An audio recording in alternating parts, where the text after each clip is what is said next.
mwa magavana wanawake waliochaguliwa kuweza kuongoza kaunti hizo. Tuelekee kaunti ya Kirinyaga ambapo Anne Waiguru aliweza kuteuliwa kwa mara ya pili kuhudumu katika muhula wake wa pili na atakuwa gavana wa kaunti hiyo ya Kirinyaga. Itakumbuka kwamba mtazamaji, Ngirishi ndiye aliyekuwa mpinzani wake wa karibu katika kaunti hiyo, kwa hivyo akapata kuchukua nafasi hiyo katika kaunti ya Kirinyaga. Katika kaunti ya Kwale tunamuona gavana Fatuma Achani ambaye pia ni mwanamke, atakuwa kiongozi katika kaunti hiyo akihudumu kama gavana. Tufululiza hadi kaunti ya Machakos. Wavinya Ndeti alitoa nafasi hiyo na ashaapishwa.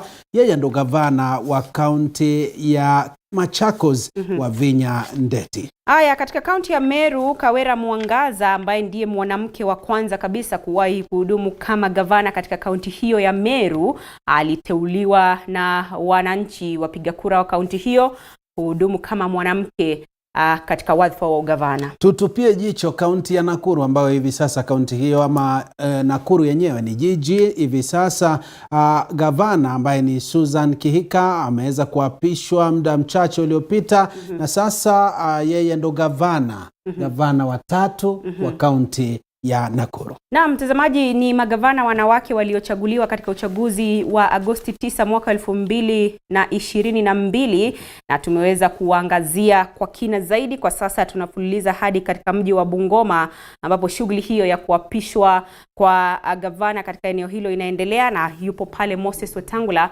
ambaye anazungumza na wananchi. And you delivered a devastating blow to the Azimio people. Sasa ni kujipanga. Nataka kuhakikishia ile petition wamepeleka kwa court. Mimi kama senior lawyer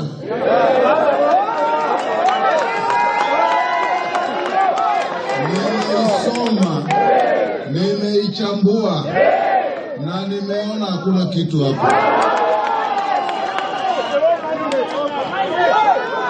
Wanapiga kelele tu, lakini sisi tuna imani na koti kuu ya kwamba they are going to uphold our election and our win through our captain William Samuel. Nataka pia kuchukua nafasi hii ya kipekee to salute our incoming governor. For 5 years we sat together in the Senate. For 5 years we consulted. For 5 years we talked about the problems of Bungoma. Nataka kuwaomba ndugu zetu wa Bungoma that we are going into a new dispensation and we mean business. The synergy between our new governor and the national government is going to restore Bungoma in its prideful place as one of the biggest counties in Kenya that must play its role and punch its weight. Bungoma is a county with talented people, with a good economy, with a good weather, with everything that it takes, including but not limited to all of you with determination to work. We are going to make sure, Governor, that you will be the shining example of devolution. That devolution is meant to touch the ordinary person. That devolution means the bottom-up agenda that is going to lift the downtrodden to come to the table of those who have, so that this country is elevated to an egalitarian level where we don't have people with abject poverty.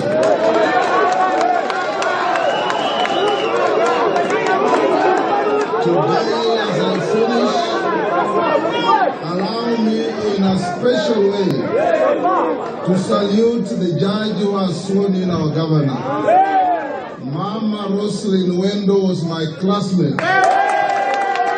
And she was a distinguished student of law, and she has been a distinguished judge of the High Court of Kenya. Mama Roslyn, thank you so much for being here for us. Last but not least, Na mtazamaji, ni Moses Masika Wetangula, kinara wa Ford Kenya, akizungumza kutoka mji wa Bungoma, ambapo shughuli nzima au hafla ambayo ilikuwa imeandaliwa ya kuapishwa kwa gavana kaunti hiyo inaendelea. Hivi sasa mtazamaji, tuvuke tuzonge mbele, tuzidi kukufahamisha. Tunaarifiwa kwamba turejee hapa studioni tuzungumze na mgeni wetu ambaye ni John Musila. John Musila, tumeona mambo mengi tu ambayo yanachipuza kutokana na hawa magavana kula viapo. Na tumeona ni shughuli ambayo imepokelewa na wengi. Sijui mtazamo wako, na vile vile unaona kwamba hivi sasa kila kitu kitaanza kuendelea namna inavyopaswa, ikizingatiwa kwamba tunasubiri tu kesi ambayo zishawasilishwa katika mahakama ya upeo za urais. Bado tutakuwa na muda kabla mambo yajarudi kawaida. Ndio. Hata baada hivi viapo vya magavana kukamilika hii leo, kwa sababu Kenya sana sana bado tuna ule mtizamo kwamba rais wa nchi ndio mwenye nguvu nyingi wa kufanya mambo mengi yakafanyika. Ndio. Na ukiangalia wale ambao waliwania hiyo nafasi ya uongozi leo, haswa wale wawili vinara wakuu zaidi ama wapinzani wakubwa zaidi, wanao uungwaji mkono mkubwa sana humu nchini. Na kabla mambo haya ya Supreme hajakuja kutulia na kuisha, bado kuna watu wengi wanaofia kwamba hakuja kuwa na utulivu ule unastahili ili mambo yakazidi kurudi kawaida. Kwa hivyo bado kidogo tutakuwa na huo uchelewa kiasi wa mambo kabla yajarudi kawaida, lakini katika zile county tunaanza kutarajia kwamba kuanzia leo tunaanza kuona labda wakifanya kuchukua ile komiti zao, kuwapatia watu kazi. Tunaona yale mabunge yakiapishwa, wale ambao sasa ni elected MCS wakiapishwa pia, kwa sababu haongeweza kuapishwa bila magavana hao kuapishwa na mambo kama hayo. Kwa hivyo mdogo mdogo kwenye county tunaanza kuona zile serikali zikiunda na zikitulia, lakini bado katika nchi mambo yatakuwa yanachelewa bado. Ndio. Tuangalie swala lingine hapa. Kuna matumizi ya fedha za county. Ni swala ambalo lilijitokeza wakati ambapo Irungu Kang'ata ambaye ni gavana wa county ya Murang'a akasema kwamba ufisadi umekithiri sana. Labda nini kifanyike ili matumizi ya fedha za county ziweze kuwajibikiwa ipasavyo? Utaangalia kwa mara ya kwanza katika historia za nchi hii hawachukui tu viapo vya oath of assumption of office. Wanachukua mpaka ile EACC oath. Ile kwamba wataanza kuilinda mali ya umma kuanzia mwanzo. Wamechukua oath ama kiapo kwamba watalinda na watakuwa na uadilifu katika kazi yao. Kwa hivyo hiyo ni mojawapo ya vile vitu ambavyo tunaweza sema ni major wins katika mambo yetu ya development, kwamba leo viongozi wana commit hata kabla ya kuingia ofisini tutaweza kuilinda mali hii ya umma. Alafu pili, uangalie budgets wakati mwingi hazifuati tu kwamba lazima zitengwe. Every budget should follow a function. Zile functions nyingi zinaenda na programming. Kwa hivyo ikiwa hawa ambao wameingia ofisini leo wataweza kuweka programs ambazo zitahitaji zile fedha kwa kirahisi kutumika vizuri, itakuwa ni virahisi sisi kuweza kucontain corruption. Ukiangalia awamu ya kwanza ya ugatuzi, tulisema kwamba we have devolved these functions, but there are no specific structures, no specific policies. Kwa hivyo ilikuwa ni rahisi sana watu kufuja fedha katika zile county government. Lakini katika hii awamu ya tatu tunasema we've already learned from our experience over the last 10 years. So we are going to fill in the loopholes. Na nikiangalia magavana kadha wa kadha wanasema hata hao wenyewe wanatamani ile ofisi ya ombudsman ije karibu na kaunti zao. Ndio yule ambaye atakuwa ni mhudumu wa umma katika ile kaunti awe kwamba anajua akiripotiwa katika ile ofisi mambo ya ufisadi atachukuliwa hatua kali. So kule kuwajibishwa mwenyewe kutawafanya wengi leo waanze kuhudumu kwa manufaa ya mwananchi. Asante sana kwa hilo. Mtazamaji, kwa sasa tuelekee katika kaunti ya Bungoma, ambapo awali alikuwa akizungumza kinara wa Ford Kenya Moses Wetangula. Kwa sasa anazungumza gavana anayeingia Ken Lusaka, ambaye atakuwa akihudumu na naibu gavana wake Chemtai. Tupate kusikia nyepi anajiri.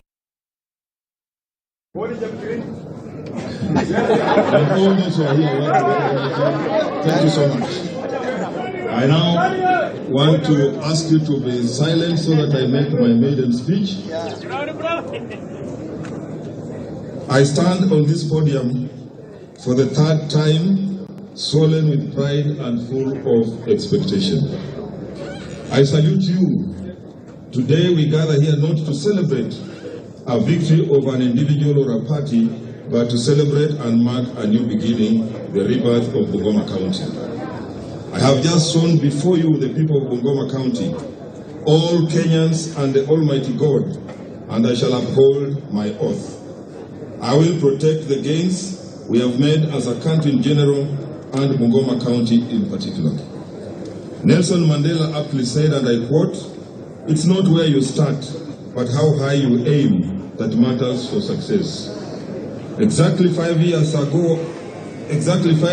4 days ago, I handed over this mantle that I'm receiving today. I accept for the second time with great humility the distinct honor which you, the people of Bungoma, have conferred upon me in electing me the third and constitutionally the first governor of Bungoma, this great county of Bungoma. We have fought a good fight. We have overcome many battles. The most important battle before us now is building Bungoma. I have said this before. My predecessor has only left office. He does not carry away any part of this county. He remains a son of this county, along with over 100,000 people who voted for him. I will not lose focus of what is right in the face of who is right. I will not change direction so drastically that I negate the gains that we have achieved in the last 5 years. I want to thank my able Deputy Honorable Jennifer Mbatiani, my beloved wife Dr. Margaret Nafula, my children Sophie, Dara, Winnie and my mother for your support, and brothers. I am grateful to everyone who participated in this election. Those who woke up in the dead of the night and walked miles to reach the polling centers. Those who waited patiently for long hours in line. The many young and old men and women who traversed the length and breadth of the diverse county, from Birigidia to Buyofu, from Mwihopo to Navuyole, from Kongit to Jetkube, urging the others to vote for me. This victory is yours as well as it's mine. As I assume this new responsibility, the backbone of my leadership will be consultative and answerable to all the people of Bungoma. I promise to be a governor of the people, guided by fairness, honesty, transparency, and accountability. I have lessons carried from my first term and some from my predecessor, and I can say bravely and proudly that it's time to make Bungoma a sunshine county. Transparent and accountable with no hidden vices. My government will not tolerate the notion of a government for the few. Corruption is a vice that pits the able against the weak and powerless. We must stand together to protect the gains of devolution and ensure that corruption remains a very expensive venture in this county. As you elected governor, I want to reiterate what I set out in my manifesto and which forms my pledge for service. We will strengthen the public service and observe strict adherence to the principles and values of fairness and meritocracy to ensure growth in the various cadre. I will institute an economic council in my office to ensure balanced advisory as opposed to engaging individual advisors. This will ensure greater accountability and collective responsibility of decisions, thus averting a silo mentality. Further, we will mainstream public participation in all departments to achieve consensus of all stakeholders in program implementation, thus attain legitimacy and ownership of all projects. We will prioritize demand-driven interventions that address the key challenges of poverty, inclusivity, and spur economic growth. In agriculture, we will develop a policy guideline to bring locally constituted vetting committees to verify actual land available for production, to guide issuance of input, increase the support to cover more farmers, repair existing tractors and purchase 18 more tractors, and distribute to sub-counties covering specific wards. We will work to strengthen the management of the tractors and use, especially payment and verification of parcels of land to be tilled, repair existing maize dryers and purchase more, even as we verify to ensure reach and access by the farmers that most need them. We will operationalize the already installed milk cooling plants, get market for milk and milk products for farmers, train farmer beneficiaries in milk production and value addition, strengthen existing farmers, dairy cooperatives, help farmers from more dairy cooperatives and link them to dairy processing plants. My government will introduce new varieties of crops such as avocado and French beans for export. In poultry farming, We will build the capacity of poultry farmers on effective commercial kienyeji poultry and encourage them to join existing poultry farmers cooperative societies. To incentivize them further, we will facilitate. Mtazamaji, ni gavana anayeingia uongozini katika kaunti ya Bungoma Ken Lusaka pale akitoa hotuba yake muda mfupi baada ya kula kiapo na kutia sahihi kwamba atakuwa akihudumu kama gavana kwa miaka 5 ijayo na bila shaka kuendeleza kaunti hiyo kwenye hatua za mbele. Ndio. Hivi sasa mtazamaji, tuvuke tuelekee kaunti ya Trans Nzoia ambapo mwanahabari wetu Boniface Barasa yuko tisti kabisa. Boniface Barasa, iwapo unatupata, tupe mazungumzo ya moja kwa moja na gavana anayeondoka ambaye ni Patrick Haemba. Hivi sasa najua ashamkabidhi mikoba yule ambaye ni gavana wa sasa George Natembeya. Utuarifu ni yapi ambayo yanajiri kutoka kaunti hiyo? Naam, asante sana mwenzangu Joshua Nsare. Imekuwa shughuli nzima tangia mida ya saa 4 mchana, mida ya saa 5 hivi juu ya alama gavana wa pili akakula kiapo George Natembeya, na gavana aliyekuwa gavana wa kwanza tangia uasisi wa ugatuzi wa kaunti Patrick Haemba alikuwepo, naye akaridhia kuweza kumkabidhi vifaa anavyohitaji katika kutekeleza majukumu yake kama gavana wa pili. Japo sitaki kusema sana, naomba tuseme naye gavana wa pili ametenga muda wake ili kusema nasi. Gavana, asante kwa kutenga muda wako kusema nasi. Hatua ya kuweza kukabidhi mamlaka inamaanisha nini, na unapoondoka afisini kwa sasa wewe ni uliyekuwa gavana? Mimi nimemaliza muda wangu, nimetoka sasa ofisini. Tuna gavana mpya hapa Trans Nzoia, His Excellency George Natembeya. Na shughuli yenye tumefanya leo ni kumweka ofisini, swearing in, na kumkabidhi vyombo vya madaraka. Tumekamilisha hayo, mna gavana mpya. Nimemaliza muhula wangu. Wakazi wa kaunti watakukumbuka vipi? Watanikumbuka kwa kuweka amani, kuunganisha makabila yote hapa, na kuweka msingi wa ugatuzi. Msingi haukuwa rahisi, tumekuwa na staff wa kutosha. Tumepata kuanzisha kama ni kwa health, tumeweka msingi, tuna staff wa kutosha, hospitali ya rufaa ishawekwa. Kama ni kwa maji, tumeweka mikakati, tumetoa maji kwa 19% mpaka 42. Nasikia watu wanatumia statistics yenye mimi sikubaliani nayo. Tumefanya hayo yote. Kama ni kilimo, tumefanya diversification, na kwa sasa uzalishaji wa mimea ama mahindi umetoka magunia 15 mpaka 25. Tumegeuza mambo ya diversification kuleta mimea nyingine. Ukija kwangu utaona kuna mimea ambayo hatujajaribu Trans Nzoia kama apples. Wosia wako ama ujumbe wako kwa gavana ambaye amekurithi wewe? Ujumbe wangu ni kwa watu wote wa Trans Nzoia, washirikiane na gavana aliyepo. Wamheshimu na pia atawaheshimu. Wajadiliane, wasije wakachimbana. Na hasa wale viongozi wamechaguliwa wengine, wao wanatakikana washirikiane, hasa wale wanafanya kazi ya Nairobi. Tumekuwa hapo mbeleni, hawajihusishi na mipango ya maendeleo hapa kwa kaunti. Hayo maneno lazima ibadilike, wajihusishe sawa sawa na wachangie vilivyo, na washikilie kaunti ya Trans Nzoia. Kaunti ya Trans Nzoia ikiendelea, gavana akifaulu, ni kaunti imefaulu. Lakini tumekuwa hapa na maneno ya kukata gavana, kuangusha gavana. Hawajui kwamba ukiangusha gavana umeangusha maendeleo ya Trans Nzoia. Hiyo ndio mwito wangu. What next for you? Mzungu atasema what next for you, ama watarajie nini kutoka kwako? I'll take a very good rest because hii kazi imekuwa sio ya mchezo. Nitapumzika vilivyo, alafu nitaamua. Kazi ni nyingi huko nje, ya kibinafsi, ya ukulima, ya nafasi zingine. Hii sio mwisho wa maisha. Mimi nimewacha kazi mara nyingi pahali pengi. Hata nilipotoka African Development Bank nikija kwa siasa, nilijiuzulu kuja kwa siasa. Naam, sasa hii ninaenda tu muhula mwingine wa maisha yangu. Ujumbe wako mwisho kwa wakazi wa Trans Nzoia? Tunafurahia wakazi wa Trans Nzoia, mmechagua vizuri, mmechagua viongozi wenu, kama ni MCA, kama ni MPs mmechagua. Sasa ni kazi. Tuache fitina, tuache mdomo, tuache kuchimbana. Iwe kazi, kazi, kazi. Hiyo ndio ujumbe wangu.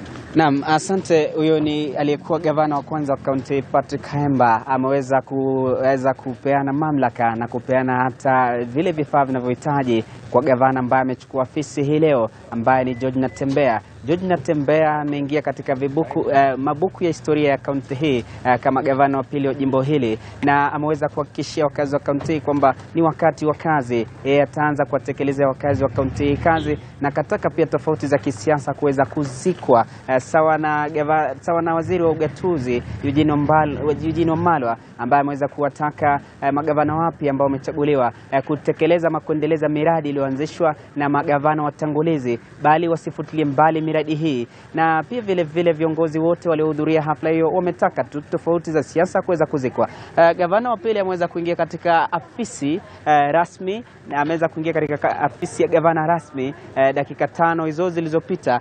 Tutakuwa tunatafuta muda baadaye ili kuona kuwa kama kweli tutakuwa tunasema naye, lakini tayari majengo haya ya afisi ya gavana yashatwaliwa naye George Natembeya. Kufikia hapo mwenzangu Joshua Nsare na Andrin Kilemi, sina la ziada na yari kuregesha shukani studioni.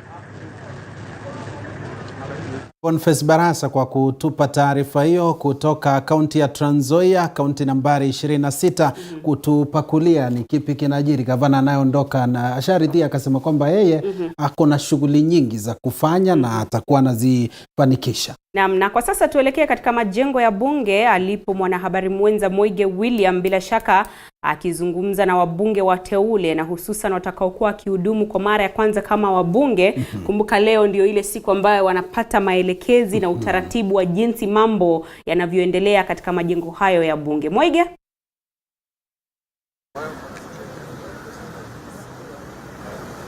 Naam, shukran na Joash na Andrin kiwepo upande wa pili wa studio. Tunaungana nanyi kutoka moja kwa moja kutoka majengo ya bunge hapa, ikiwa ni wale wabunge wapya na pia wale ambao wanarejea bungeni kwa mara nyingine wakipata fursa ya kujifahamisha na maeneo haya. Shughuli ni mingi hapa katika majengo ya bunge. Tumuona wale wabunge wapya waliochaguliwa kwa mara ya kwanza na pia wale ambao wanarejea bungeni kwa mara ya pili hadi ya tatu. Tumemwona yule aliyekuwa naibu spika bunge ya 10 Farah Maalim akichaguliwa kama mbunge wa Dadaab akirejea hapa bungeni. Tumezungumza naye na tunazungumza na wabunge wengine, lakini kwa sasa niruhusu nizungumze naye ama tupate mazungumzo ya moja kwa moja na mbunge wa Dagoretti South, Dagoretti Kusini, ambaye ni John Kiari. Mwanzo kongole kwa kurejea bungeni kwa mara ya pili. Siku ya leo kunani huku katika bunge? Niseme kwanza shukrani za kipekee kwa wakaaji na wapiga kura wa Dagoretti Kusini ambao waliona ni vema kwamba walipoangalia maendeleo ambayo yalitendeka kwa miaka 5, wakaona jinsi ambavyo tulikuwa tunachangia miswada, jinsi ambavyo tulileta maswali yao hapa bungeni na jinsi ambavyo tuliweza kutekeleza majukumu ambayo tulitwikwa, waliamua kwamba ni vizuri kwamba waturudishe kwa awamu ya pili, na jambo hilo hatulichukui kwa urahisi zaidi. Tunasema ni asante sana kwa wanadagoretti. Pili, kongole pia kwa TV47 kwa kuwa kwa wakati huu wa siasa hizi ambazo zimekuwa TV47 wameweza kuchukua majukumu yao ya kuweza kuwajulisha Wakenya habari ambazo ni sahihi, kwa sababu kumekuwa na vituo ambavyo vimekuwa vikipeana habari ambayo ni gushi, habari fake, habari ambayo sio ukweli. Lakini TV47 kongole kwenyu, ni station ambayo ni changa sana kwenye airwaves zetu, lakini mnafanya kazi nzuri sana. Kwa hivyo niseme kwamba ni bunge ya 13 na tuko na tunamshukuru Mwenyezi Mungu kwa kuwa hapa. Umehudumu bunge ya 12, bunge ya 13 umerejea.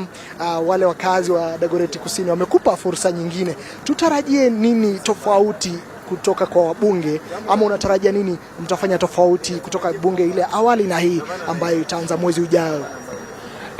Ninasema kwanza tena shukrani kwa wana Dagoretti, kwa sababu walilijua jambo ambalo Wakenya wengi huwa hawafahamu, kwamba wakati tunapomchagua mtu na tunampeleka aidha katika bunge la kaunti ama bunge la kitaifa, hilo ni taifa ambalo linaekeza kwa mtu huyu. Na wakati ambapo tunakuwa na mabadiliko kila miaka 5, ile investment ama yale mambo ambayo tumewekeza kwa huyu mjumbe huwa yanapotea. Kwa hivyo mimi niseme kwamba kuweza kurejeshwa bungeni ni kumaanisha kuna mengi ambayo tumeweza kuyasoma.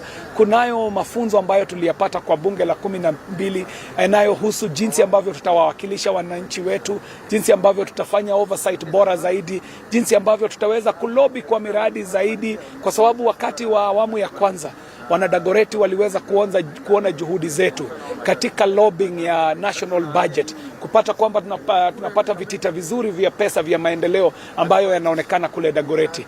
Pia waliona matumizi mazuri ya NGCDF, mahali ambapo tumeboresha shule zetu zote za msingi.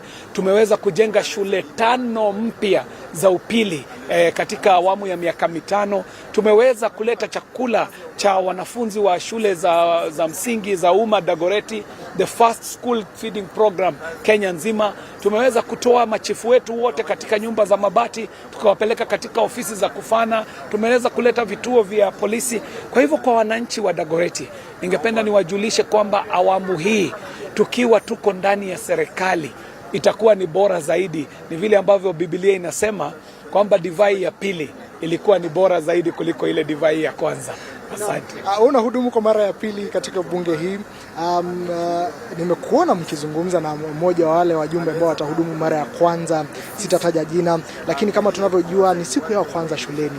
Na tunajua siku ya kwanza shuleni inakuwa na yule ambaye anakuelekeza. Wewe umepata mbunge kumwelekeza huku au vipi? Na tunawaelekeza wengi, kwa sababu hata sisi kunao baadhi ya wale ambao walikuwa wakongwe kidogo ambao walitushika mkono, na saa hii tutawashika wengi mikono. Lakini ukweli wa mambo ni kwamba mjumbe yoyote ambaye anaingia kwa awamu ya kwanza ajue kwamba ground zake ni ground 3. Ako na ground ya hapa bungeni, asiwe mtu wa kukosa katika majadiliano na miswada ya bungeni. Ako na ground kama hii ambayo tuko nayo, kuongelesha wananchi kutumia vyombo vya habari kama vile ambavyo tunafanya hapa katika TV47 saa hii. Ako na ground ya 3 ambayo ni kule kwa constituency yake ama tarafa yake. Kwa hivyo lazima mjumbe ajitahidi zaidi. Unaonanga kwamba baada ya mwaka mmoja wanatoa taarifa, unasikia kwamba kuna mjumbe ambaye hajawahi changia mswada wowote hapa bungeni. Mimi namwambia mjumbe ambaye anaingia kwa awamu ya kwanza, jitahidi, hakikisha kwamba kile ambacho wananchi walikutuma ukifanya bungeni unakifanya. Kunao baadhi ambao huwa wanashtuka na vile ambavyo wataweza kusimama bungeni na wachangie mswada, lakini jifunze tu. Sasa tunangoja mwaka huu tuone. Ilisemekana katika 12th Parliament kwamba Maiden speech ambayo ilikuwa bora zaidi ilikuwa ni ya mjumbe wa Dagoreti Kusini, John Kiari akiwa mono wakati ule. Sasa mwaka huu tunangoja kuona Maiden speech ya nani itakuwa bora zaidi katika awamu ya 13. Yes. Asante kwa muda wako. Asante. Thank you very much. Niruhusu Andrin, mkiwa na Joash nizungumze na mbunge mwingine amefika leo amefika hapa siku ya leo. Asante kwa muda wako. Na siku ya kwanza tuanze na jina lako, unawakilisha eneo bunge lipi, na siku ya kwanza hapa bungeni imekuwa vipi kwako? Jina langu ni George Gashagua. Mimi ni mbunge mteule wa Daragwa constituency pale upande wa Nyandarua, na tulikuwa tumekuja mambo ya orientation, na so far it was smooth. Tumefurahia venye hatukukalishwa sana. Yeah. Naona kuna maeneo kadhaa ambayo umeweza kutengewa, maeneo takriban 6. Tueleze shughuli ipi inaendelea pale? Okay, ya kwanza ilikuwa ni registration, kujitambulisha na kusema pale umetoka, and then tukapelekwa kwa ile mambo ya jili kwa sababu ya mambo ya identification, and then medical, mambo kama hayo. Yeah. Kwa hivyo umefika bunge siku ya leo, umeona umeweza kujifahamisha na eneo hili, umeonyeshwa hotelini, wa bunge, tumeonyeshwa vile motions normally take place, mambo kama hayo, the etiquettes and such things. Yeah. Kipi umeona kia kustajabisha ama kile ambacho kitakutatiza? Umeweza kuuliza maswali, na ni lipi ambalo ni maeneo yapi umeona yatakukanganya? So far kuna kitu nimeona inaweza leta shida, and it being my first time, we have a lot to learn, and some of us are fast learners. We are expecting to catch up. Yeah. Tuzungumze na wale wakazi wa Ndaragwa ambayo wewe ndio unawakilisha. Watarajie nini kutoka kwako? Kuna mengi wanatarajia, kwa sababu mwenye alikuwa hapo mbele alikuwa ameji-involve sana na mambo ya national politics. Saa hizi wanataka mbunge mwenye atakuwa na anashikana na hao watu kusikia malalamishi yao na development ya Ndaragwa. Kama unavyojua ama labda umesikia, Ndaragwa tuko nyuma sana.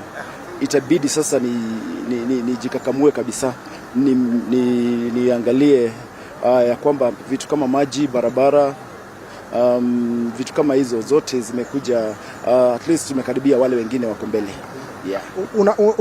Unajiunga na bunge ambapo takriban miswada 30 inasubiri bunge hii kupitisha au kujadili. Je, wewe kama mbunge tayari una mswada tayari umepanga, ama ni yepi ambayo siku za kwanza za takriban 100 umepangia nini wa Kenya na pia aswa wakazi wa Nyandarua na pia Mlima Kenya kwa ujumla? Kadhaa mingi. Niko na kama 3-4 ambayo yenye nasikia lazima niilete bungeni. Ya kwanza ni hii mambo ya health.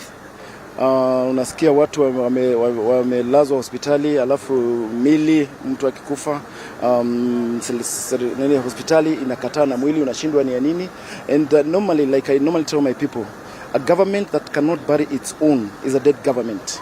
So tunataka hiyo mswada tupeleke, na ili mtu akipata mambo kama hayo anaashiriwa. Asante.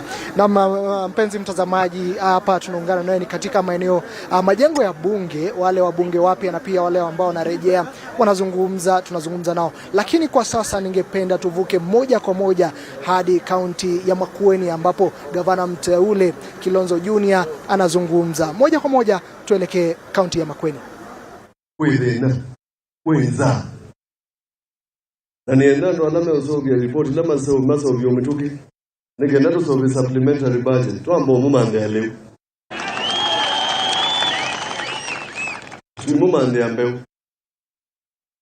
pabe mundu wita wa kimote na nina unga mbomote.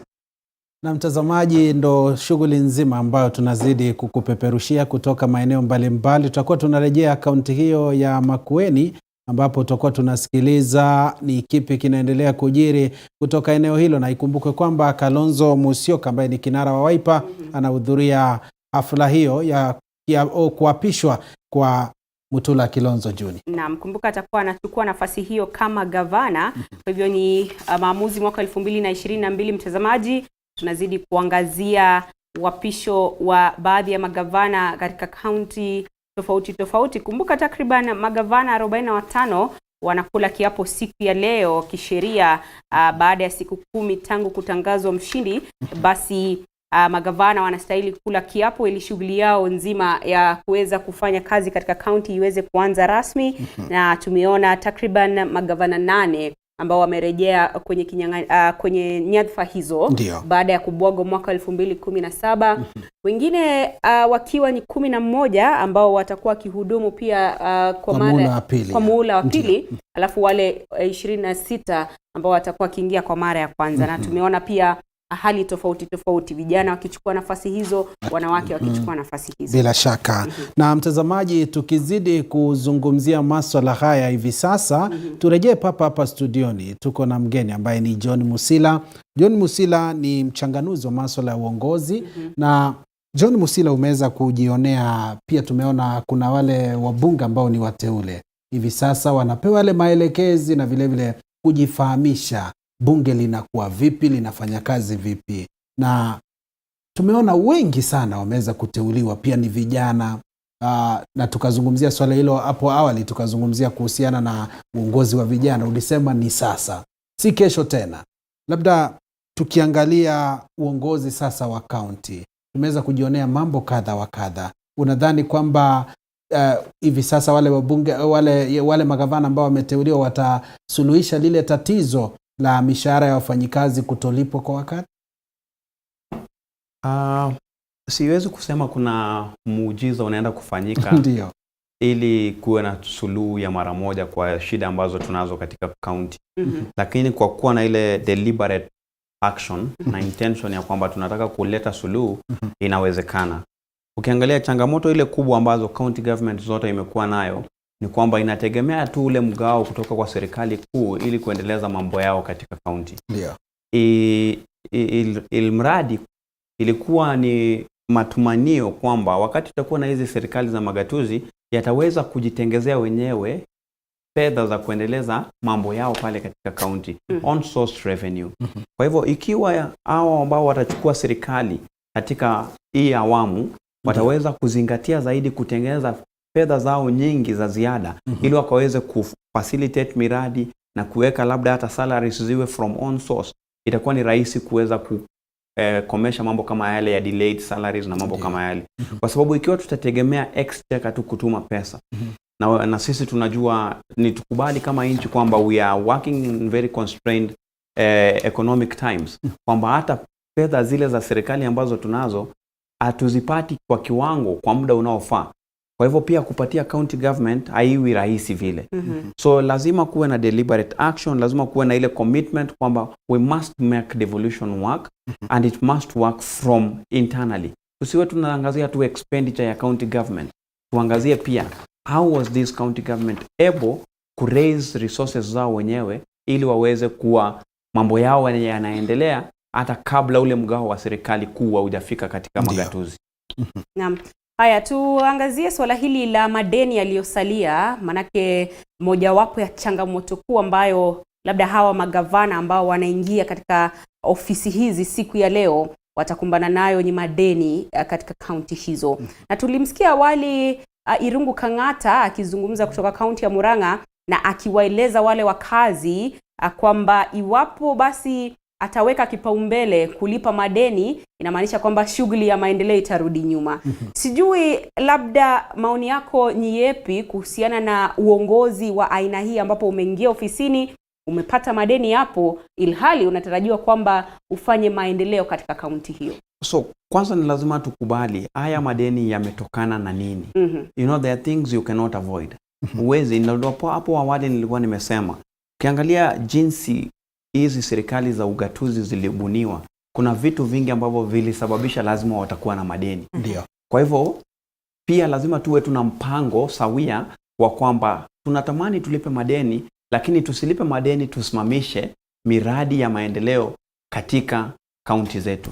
Kuna miradi ya afya ambayo lazima iendelee. Kama kuna hospitali leo iko mahali inajengwa level 3, level 4 ama hata level 2 na imekwama, hatuwezi kusema tulipe madeni peke yake na ile ikwame na ile ndio itanufaisha wale watu, ili tuweze kuboresha afya ya zile county, ndio pia tuweze kuboresha jinsi ya productivity. Ndio. Unaona vitu kama vile. Kwa hivyo hiyo ni kitu tutakuwa nao kwa muda mrefu tu bado, lakini ikiwa tutatia inaitwa jitihada ama ndio jitihada, tutakuwa na jitihada katika yale counties tuweze leo kupata fedha zetu nyingi zaidi, maybe we can fast track the debt repayment. Kwa sababu zote utaangalia bado wanaangalia tu when is the exchequer releasing the equitable share to our county. So when it is released, gani ndio muhimu zaidi? Kwanza recurrent expenditure ambayo ni salaries. Kwa sababu mimi utaniajiri niko njaa na mimi ndio finance officer nalipa watu ati ni madeni, you have to pay me first. Ndio uniambie nilipe the next thing and the other thing. So ukishalipa ile tunapata mabaki na almost nothing for development and debt repayment. So we have to redesign the thinking around jinsi ya kucontain hizo challenges ziko katika county government. Musila, tusalie kwenye masuala hayo ya uongozi. Na tumeweza kuona kwamba katika nafasi ya ugavana kuna ile dhana kwamba haifai kuwa ya wanasiasa hiyo nafasi. Inafaa kuwa ya mameneja, mtu ambaye anaelewa management. Unadhani kwamba hivi sasa ndio tumeona wanasiasa, tumeona wabunge ambao ni wanasiasa wameingia kwenye nafasi ya ugavana, na tumeona wale ambao tunawajua ni wanasiasa sugu, wale ambao wamebobea katika masuala ya kisiasa wameingia kwenye nafasi ya ugavana. Ni mtu yupi anafaa kuwa gavana ili mtazamaji aweze kuelewa? Tunasema wale ambao waliandika katiba walipania kwamba ndio tutapata watu wenye ujuzi fulani ili kuendeleza maendeleo. Lakini imaanishi wanasiasa pia hawana ujuzi. Ama hawana uongozi ambao unaweza kusaidia county kupata yale malengo ambao tulipania pale awali. Kwa hivyo ikiwa ni virahisi mwanasiasa, naangalia leo wale ambao wengi wamepata hizi nafasi ni wanasiasa wenye wote wana qualifications kadha wa kadha. Established people from their profession careers. Tulikuwa tunawataka wale wanaitwa nini? watu ambao tu ni wa maendeleo zaidi, unlike wale ambao technocrats, unlike wale ni watu wa social sciences sana, because technocrats have that innovative thinking, kwamba for us to get this solution lazima tuende kufikiria njia hii, tusifikirie njia hii. Socialist ama wale social scientists wanafikiria watafurahisha aje watu. Unajua, it is first about the people, because it is a social setup and a social being. Unajua, kwa hivyo wale wanasiasa wanapopata zile nafasi, jinsi watakavyochagua ile support team, na support team inaanza kwa ile CECs, executive committee ya county. Akiwachagua watu ambao pia ni wanasiasa, utapata basi ile county toka juu mpaka chini tunafanya tu siasa. Pili, lazima tuanze kutofautisha vile vitengo vitatu katika any government, kwamba we have the executive, which is the implementing arm of all government projects, and then we have the legislator, which is the overseer of the executive wing. Kwamba ma MCAs ambao watachaguliwa leo katika county yoyote, kazi yao kubwa kwanza ni kuwakilisha matakwa ya mwananchi yule pale chini, alafu pia kuhakikisha huyu gavana na komiti yake wanaweza kufanya miradi ya kuboresha maisha ya huyu hapa chini ambaye mimi namwakilisha. Lakini utaangalia wakati mwingi tunasema tuchaguliwe wengi wa chama moja ndio mimi uniprotect nisije kuwa impeached. So hata wale MCAs wanafika pale wanasahau kazi yao si kumprotect yule gavana, hapana, ni kumprotect yule mwananchi ambaye amewapatia kazi. So when there is that mix, ndio utapata hata gavana akifanya makosa, it is easier kusikia hata MCAs wanasema tuliitwa tukapelekwa Mombasa, we were given 100,000 ili kupitisha mswada fulani in favor of the government. Asante, shikilia hapo, tutakuwa tunarejea. Andrin, unaepi? Tunaelekea kaunti ya Trans Nzoia, mtazamaji, kwa sasa. Kumbuka awali tulikuwa pale mwanahabari wetu Boniface Baraza akizungumza na gavana wa kwanza na ambaye anaondoka Patrick Kahemba. Kwa sasa tunapata kumsikia aliyekuwa mshirikishi wa bonde la Ufa na ambaye sasa ndiye gavana wa kaunti hiyo, tayari ameingia katika ofisi hiyo. Boniface, labda tusikie kutoka kwa gavana usemi wake wa kwanza kabisa baada ya kula kiapo. Naam, shukrani za dhati mwenzangu Andon Kilemi. Tunakuja moja kwa moja toka afisi ya gavana wa kaunti hii ya Trans Nzoia, George Natembea, ambaye amelishwa kiapo na kuwa gavana wa pili wa jimbo hili. Tayari ashachukua nafasi yake, ameweza kukabidhiwa afisi kuingia na atakabidhiwa vifaa anavyohitaji na atakupewa wosia na gavana anayeondoka, ama tunavyosema kwamba alikuwa gavana wa kwanza wa jimbo hili. Wacha tuweze kusema naye. Asante gavana wa pili wa jimbo hili George Natembea, imekuwa safari ndefu. Leo ni gavana, umekalia kiti hicho kama gavana. Unahisi namna gani? Tayari kufanya kazi. Kwanza, wakazi wa kaunti hiyo tarajia nini kutoka kwako? Huyu ni gavana ambaye amekuwa mchapa kazi akiwa mratibu usalama katika bonde la Ufa. Watarajia nini? Badiliko tena ya haraka. Nataka watu wa Trans Nzoia waanze kufikia ile malengo ya zile services ambazo zilikubaliwa hazijafikia wananchi, mpaka waanze kwa government mambo ya kwa ile hands on ile inaitwa pia mweka mwananchi. Hiyo ndio mabadiliko kwa waanze pesa haraka. Haijakuwa safari rahisi. Watu watasema kwamba huyu ni mmoja wapo magavana katika taifa hili ambaye hana wakilishi wadi ambao ni wengi walioegemea mrengo wake. Unazungumziaje? Ni janishi mimi. Sababu wakati wa kampeni naambia watu wanapatia viongozi wazuri. Mambo ya vyama ni nguo tu. Na tena mtu ambaye ana focus kwa chama sana ni mtu ambaye hataana. Angalia yule kiongozi aliyonini kwa meza. In terms of leadership. Maana ile matatizo yetu ambayo hapa Trans Nzoia yanaenda beyond. It transcend mambo ya ukabila, mambo ya vyama. Mimi nataka viongozi watakuwa, najua wanaongea mambo ya MMC. Wale MMC wote watakuja pamoja, wachague leadership ya assembly, wake mtu mzuri ambaye. Wala ambao wanakuja na nia mbaya, tutafuta njia kuimpeach na Natembea, fine, hata kama hajaingia kwa ofisi, talking about impeach. Ni uongozi ambao ni potofu sana. Na mimi najua ile assembly ambayo tuko nayo, wale viongozi naona ni watu ambao wako na hekima, ni watu ambao ni wazuri, wanaelewa ile matatizo ambayo. Kwa hivyo mimi why labda zaidi ni political naivety, I don't know, lakini yani hainipi wasiwasi hata kidogo. Ulizungumzia kwamba kutakuwa na ile swala la community policing. Kwa kifupi tu, uongozi wako unalenga kuafikia hili vipi? Kuna ukienda kwa sheria kuna inaitwa county policing authority. Counties nyingi hazijaweka kwa sababu magavana wengi hawataki kuingiza mambo yao. Unaona wale watu ambao mara nyingi wanafanya mambo ya uovu au magunzi. wako na political cover. So wanapata magavana wengi hawajatekeleza ile county policing authority.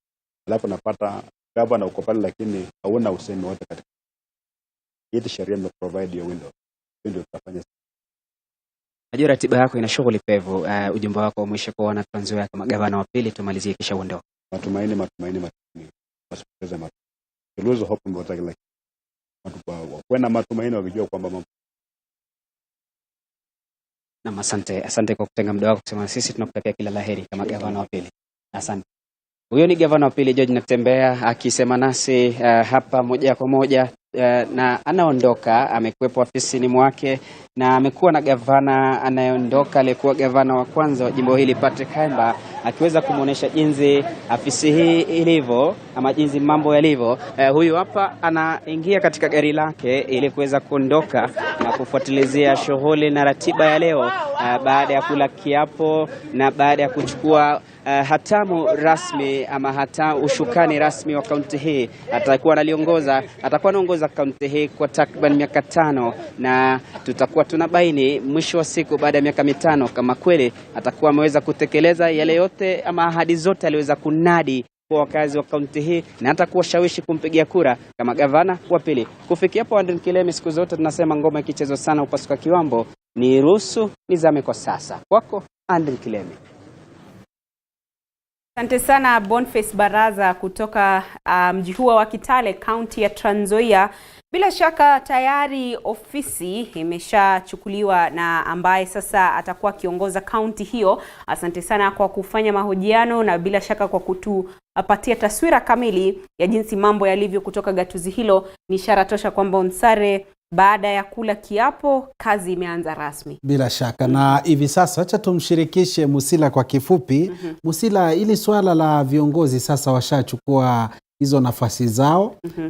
Wamekuwa kwenye kampeni kwa muda mrefu wakitangamana na wananchi. Taswira imebadilika. Tutarajie mengi zaidi ama bado tutaendelea kutangamana na wananchi? Wanasema nafasi ya uongozi haitengenezi sifa ya ama tabia ya kiongozi. Bali tabia na sifa ya kiongozi inaipatia ile nafasi ya uongozi hadhi. Ikiwa yule kiongozi ambaye amechaguliwa ni mtu wa watu, atabaki kuwa mtu wa watu. Ikiwa yule kiongozi ambaye amechaguliwa si mtu wa kutangamana na watu sana, basi tutarajie miaka 5 ijayo watu muone sisi, tungoje tena atarudi kutuomba nafasi tena. Na kwa sababu siasa zetu zinafanywa ile inaitwa populist system, kwamba yule mwenye uwezo mkubwa wa kuwashawishi watu wakampigie kura ndio wenye kubahatika kupata ile nafasi kirahisi, basi watu wengi hawaioni kama ni shida kubwa. Lakini mimi siku zote ninasema, ninaweza nikaishi na wewe na sikusaidii, sina maana. Naweza nikaishi mbali nikakusaidia zaidi, nina umuhimu zaidi. Kwa hivyo cha msingi kwangu ni kuangalia kula kiapo cha ofisi ni kusema kwamba ninataka kuwahudumia hawa wananchi. Kuna zile ahadi nilitolea moja baada ya nyingine katika mule msururu wa kampeni, basi tuanze kuona matokeo sasa. Kwa sababu hii nafasi unaipata si ya kuahidia tena. Ni nafasi sasa ya kuanza kuzileta zile ahadi in terms of programs, in terms of service to the people. Kama ulituahidia afya bora, na afya bora inaanzia kwamba tuwe na hizi hospitali ama dispensary, tuwe na wauguzi katika zile zahanati, na pia tuwe na madawa katika ile hospitali. Let us see that in effect. Kwa hivyo mimi sina wasiwasi na hata yule ambaye anaenda na anajificha kule kwenye, kwa mfano Machakos wanaita White House, ile nyumba ya gavana. Aende kule White House lakini huduma zitufikie na hataki kutoka White House. Ni sawa tu gavana, jamani, kaa White House. Lakini hakikisha we feel your presence even in your physical absence.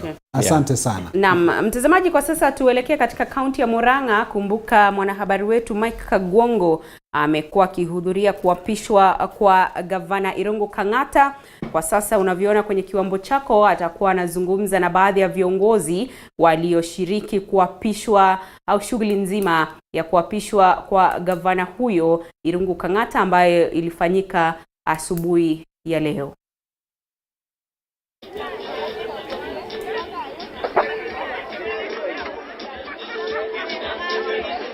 Naam, asante sana Andrin Kilemi, bila shaka katika njia shwari zaidi na kupata kutoka katika uchanja huu wa General Ihora katika kaunti hii ya Murang'a, hususan mji huu wa Murang'a ambapo sherehe za kumwapisha gavana wa pili wa kaunti hii Irungu Kang'ata bila shaka zishatamatika, na kwa sasa baada ya mazungumzo ya viongozi mbalimbali washadondoka, lakini kwa sasa bila shaka niko na viongozi ambao wamechaguliwa katika wadi mbalimbali. Kumbuka ya kwamba kaunti hii ya Murang'a ina jumla ya wadi 35 na kati ya wadi hizo 35 wadi 27 zilichagua viongozi wa chama cha UDA. Zile 8 zilizosalia bila shaka zimefanya kuchanganyika, manake wapo wale ambao walichaguliwa kama wagombea huru, wapo wa vyama vya ANC na vile vile chama cha Jubilee. Wako hapa viongozi wa Semenasi, wamejipanga vipi kufanya kazi na gavana ambaye ashaapishwa, gavana Irungu Kang'ata. Mheshimiwa, tuanze na wewe, jina lako, unawakilisha wadi gani na umejitayarisha kufanya vipi kazi na gavana wa kaunti hii ambaye ashaapishwa Irungu Kang'ata? Okay. Kwa majina naitwa Laban Chomba na nimetoka wadi ya Kabiti ward, Maragwa Kabiti ward. Na huko ndio nimechaguliwa kama MCA wa huko na chama ya UDA. Kwanza nataka kushukuru sana wanakabiti kwa vile waliona mimi nafaa kuwa na kuwakilisha kama MCA wao. Kulingana na vile ilivyo leo, sherehe ya leo imekuwa sherehe ya maana kabisa. Gavana wetu ameapishwa na sisi kama mimi mwenyewe nimejitayarisha kufanya kazi pamoja na yeye na kutii amri zake. Zaidi ya hiyo, mimi nataka kuahidi wanakabiti ward kwa sababu ya ile heshima walinipatia wakanichagua kama MCA wao. Mimi nitasimama kidete na niwafanyie kazi kwa sababu kama wanavyojua huko kwetu Kabiti kuna matatizo mingi sana kama ya barabara, hakuna maji na shida mingi sana wananchi wako nayo. Tuna gavana mpya sasa. Mlikuwa na tofauti zozote na gavana ambaye ashaondoka na mjitayarisha vipi na gavana ambaye ashaingia? Kulingana na vile ilivyo, hata kama mimi sikuweko kwa hiyo kaunti nyingine ilikuwa, sisi tuko na furaha kubwa sana kwa sababu kulikuwa na malalamishi mingi sana. Yule gavana alikuweko anaitwa Mwangi wa Ilia, alikuwa untouchable na hakuwa anataka kuzungumsha na MCAs na wale watu wamemkaribia kufanya kazi na yeye. Na kama tunavyojua gavana wetu mwenye tumechagua hapa na chama ya UDA Irungu Kang'ata ni mtu mtulivu, ni mtu humble na ako ready kufanya kazi na sisi. So sisi tunajivunia kama MCAs kupatiwa gavana, tunaweza fanya kazi na yeye ili tuweze kutimiza zile ahadi zote tuliambilia wale watu watupatia kura zao. Asante, manake wapo waheshimiwa vile vile wengine hapa. Mheshimiwa, karibu sana. Tuanze na jina lako. Umechaguliwa kwa mara ya kwanza ama umekuwepo mhula uliopita? Na mlikuwa mnafanyaje kazi na ama uongozi uliopita ulikuwa unafanyaje kazi na gavana ambaye ashaondoka? Na ni yapi ambayo mnatarajia huyu mgeni aweze kufanyia katika kaunti hii ya Murang'a? Kwanza asante sana kwa kutupatia nafasi hii tuzungumze na mwananchi kwa ufupi. Kwa majina najulikana kama Chiefman Isaac Njoroge, jumbe mchaguliwa katika wodi ya Kahumbu ambayo iko katika constituency ya Kegumo. Ni kweli hii ni mara yangu ya kwanza kuchaguliwa katika bunge hilo, ambapo niseme kuwa kuchaguliwa kwangu ni kutokana na serikali ambayo iliyopita haikuweza kutekeleza ama haikuwa inasikiza mwananchi katika mambo yale yanayohusika kule. Serikali haikututimizia mambo ya maji kama eneo yetu, hamna mambo ya hali ya health centers, na pia polytechnic ndio tuweze kupatia vijana wetu ujuzi waachane na mambo ya unywaji pombe ovyo ovyo ama kuvuta mabangi na vingine. Mimi nina imani sana na serikali hii ambayo imechaguliwa ya Mheshimiwa Kang'ata, ambapo kuwa ukiangalia manifesto yake na pia ile manifesto mwenyewe nilikuwa nazungumzia watu kule, naona tutaweza kushirikiana wote pamoja, tunaweza fanya kazi kwa imani, kufanya kazi na uendelevu wa imani pamoja. Ninajua kuwa tutatimizia wananchi yale ambayo wanatakana. Ungesikiza hotuba zote ambazo tumesema pale, ungeona kuwa wana Murang'a wameona kuwa hedhi yao ama sifa zao zimeletwa chini sana. Na sifa ya Murang'a ni kazi na kufanya biashara na kupata mapato. Na hiyo ndio ilijenga. Nikumbuka wakati nilikuwa mdogo, serikali ama wakazi wa Murang'a ndio walikuwa wanapatia serikali kubwa fedha za kuendesha serikali. Niko na imani sasa na serikali ambayo iko ya Mheshimiwa Kang'ata na wana wajumbe wale wengine tuko nao katika bunge mpya.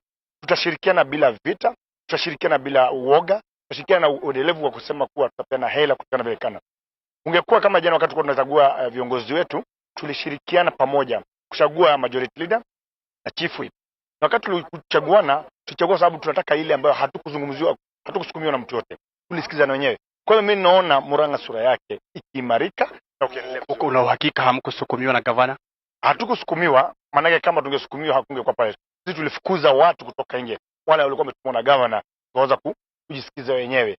Ile kitu ilikuwa labda hapa na pale, ni ile mambo itangua interest za watu pale. Lakini wakati tulitoa hizo interest, tukasema wacha tufanye kazi pamoja. Maana katika bunge kuna vitu vingi sana.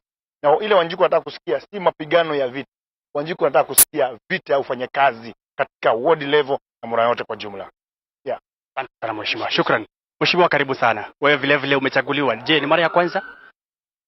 Kwa kweli mimi nimechaguliwa mara ya kwanza. Nimechaguliwa na chama ya UDA huko Gaishanjiro na Kandara constituency. Na ile naweza sema kwanza kwamba ni kushukuru wakaaji wa Gaishanjiro kwa kunipa nafasi hii kuwa mwakilishi wao katika bunge la Murang'a. Kwa hivyo sisi vile tuko tunasema tutafanya kazi na gavana bila furugu, bila fujo yoyote, ili mwananchi afaidike. Na hiyo ndio kitu tumekuwa tukiongea kuhusu kwa campaign zetu. Tumekuwa na umoja, na ndio maana hapa Murang'a UDA ndio chama ya wananchi. Kama ma MCA mtashirikianaje na gavana ambaye ashachaguliwa, ikilinganisha kwamba awamu ambayo ishapita walikuwa na korofishana pale katika bunge la kaunti? Kwa kweli gavana wetu ameahidi watu wa Murang'a kitu kama ward fund inahitaji sheria.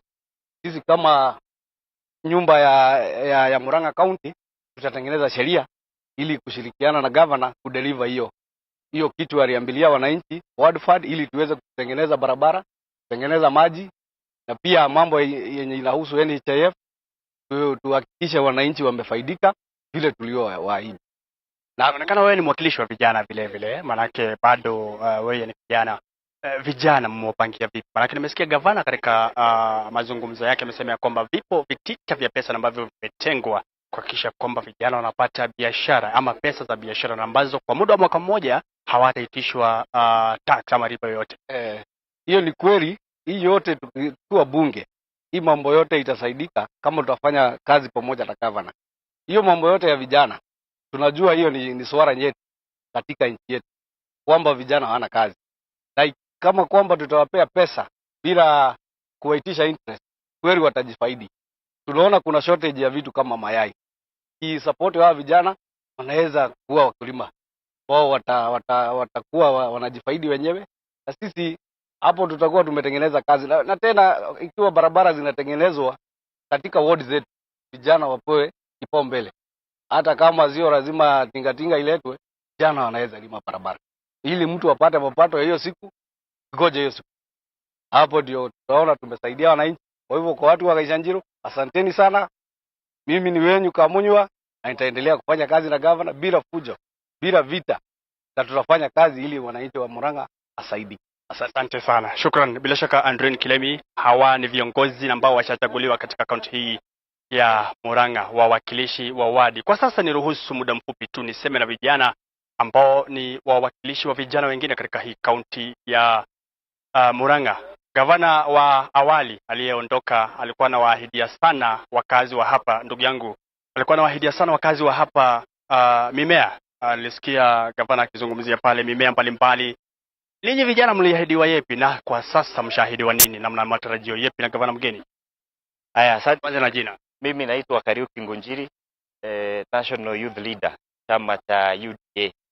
Na leo wote kama wakaaji wa Murang'a, sababu kwetu hapa Maragwa, tumekuja hapa kwa shughuli moja ya kuweza kuhakikisha tumeapisha gavana wetu wa tamu ya 3, Mheshimiwa Irungu Kang'ata. Kwanza nimpe kongole. Ya pili, kwa sababu kuna mambo mingi ambayo yameendelea hapa Murang'a, tumepatiana example.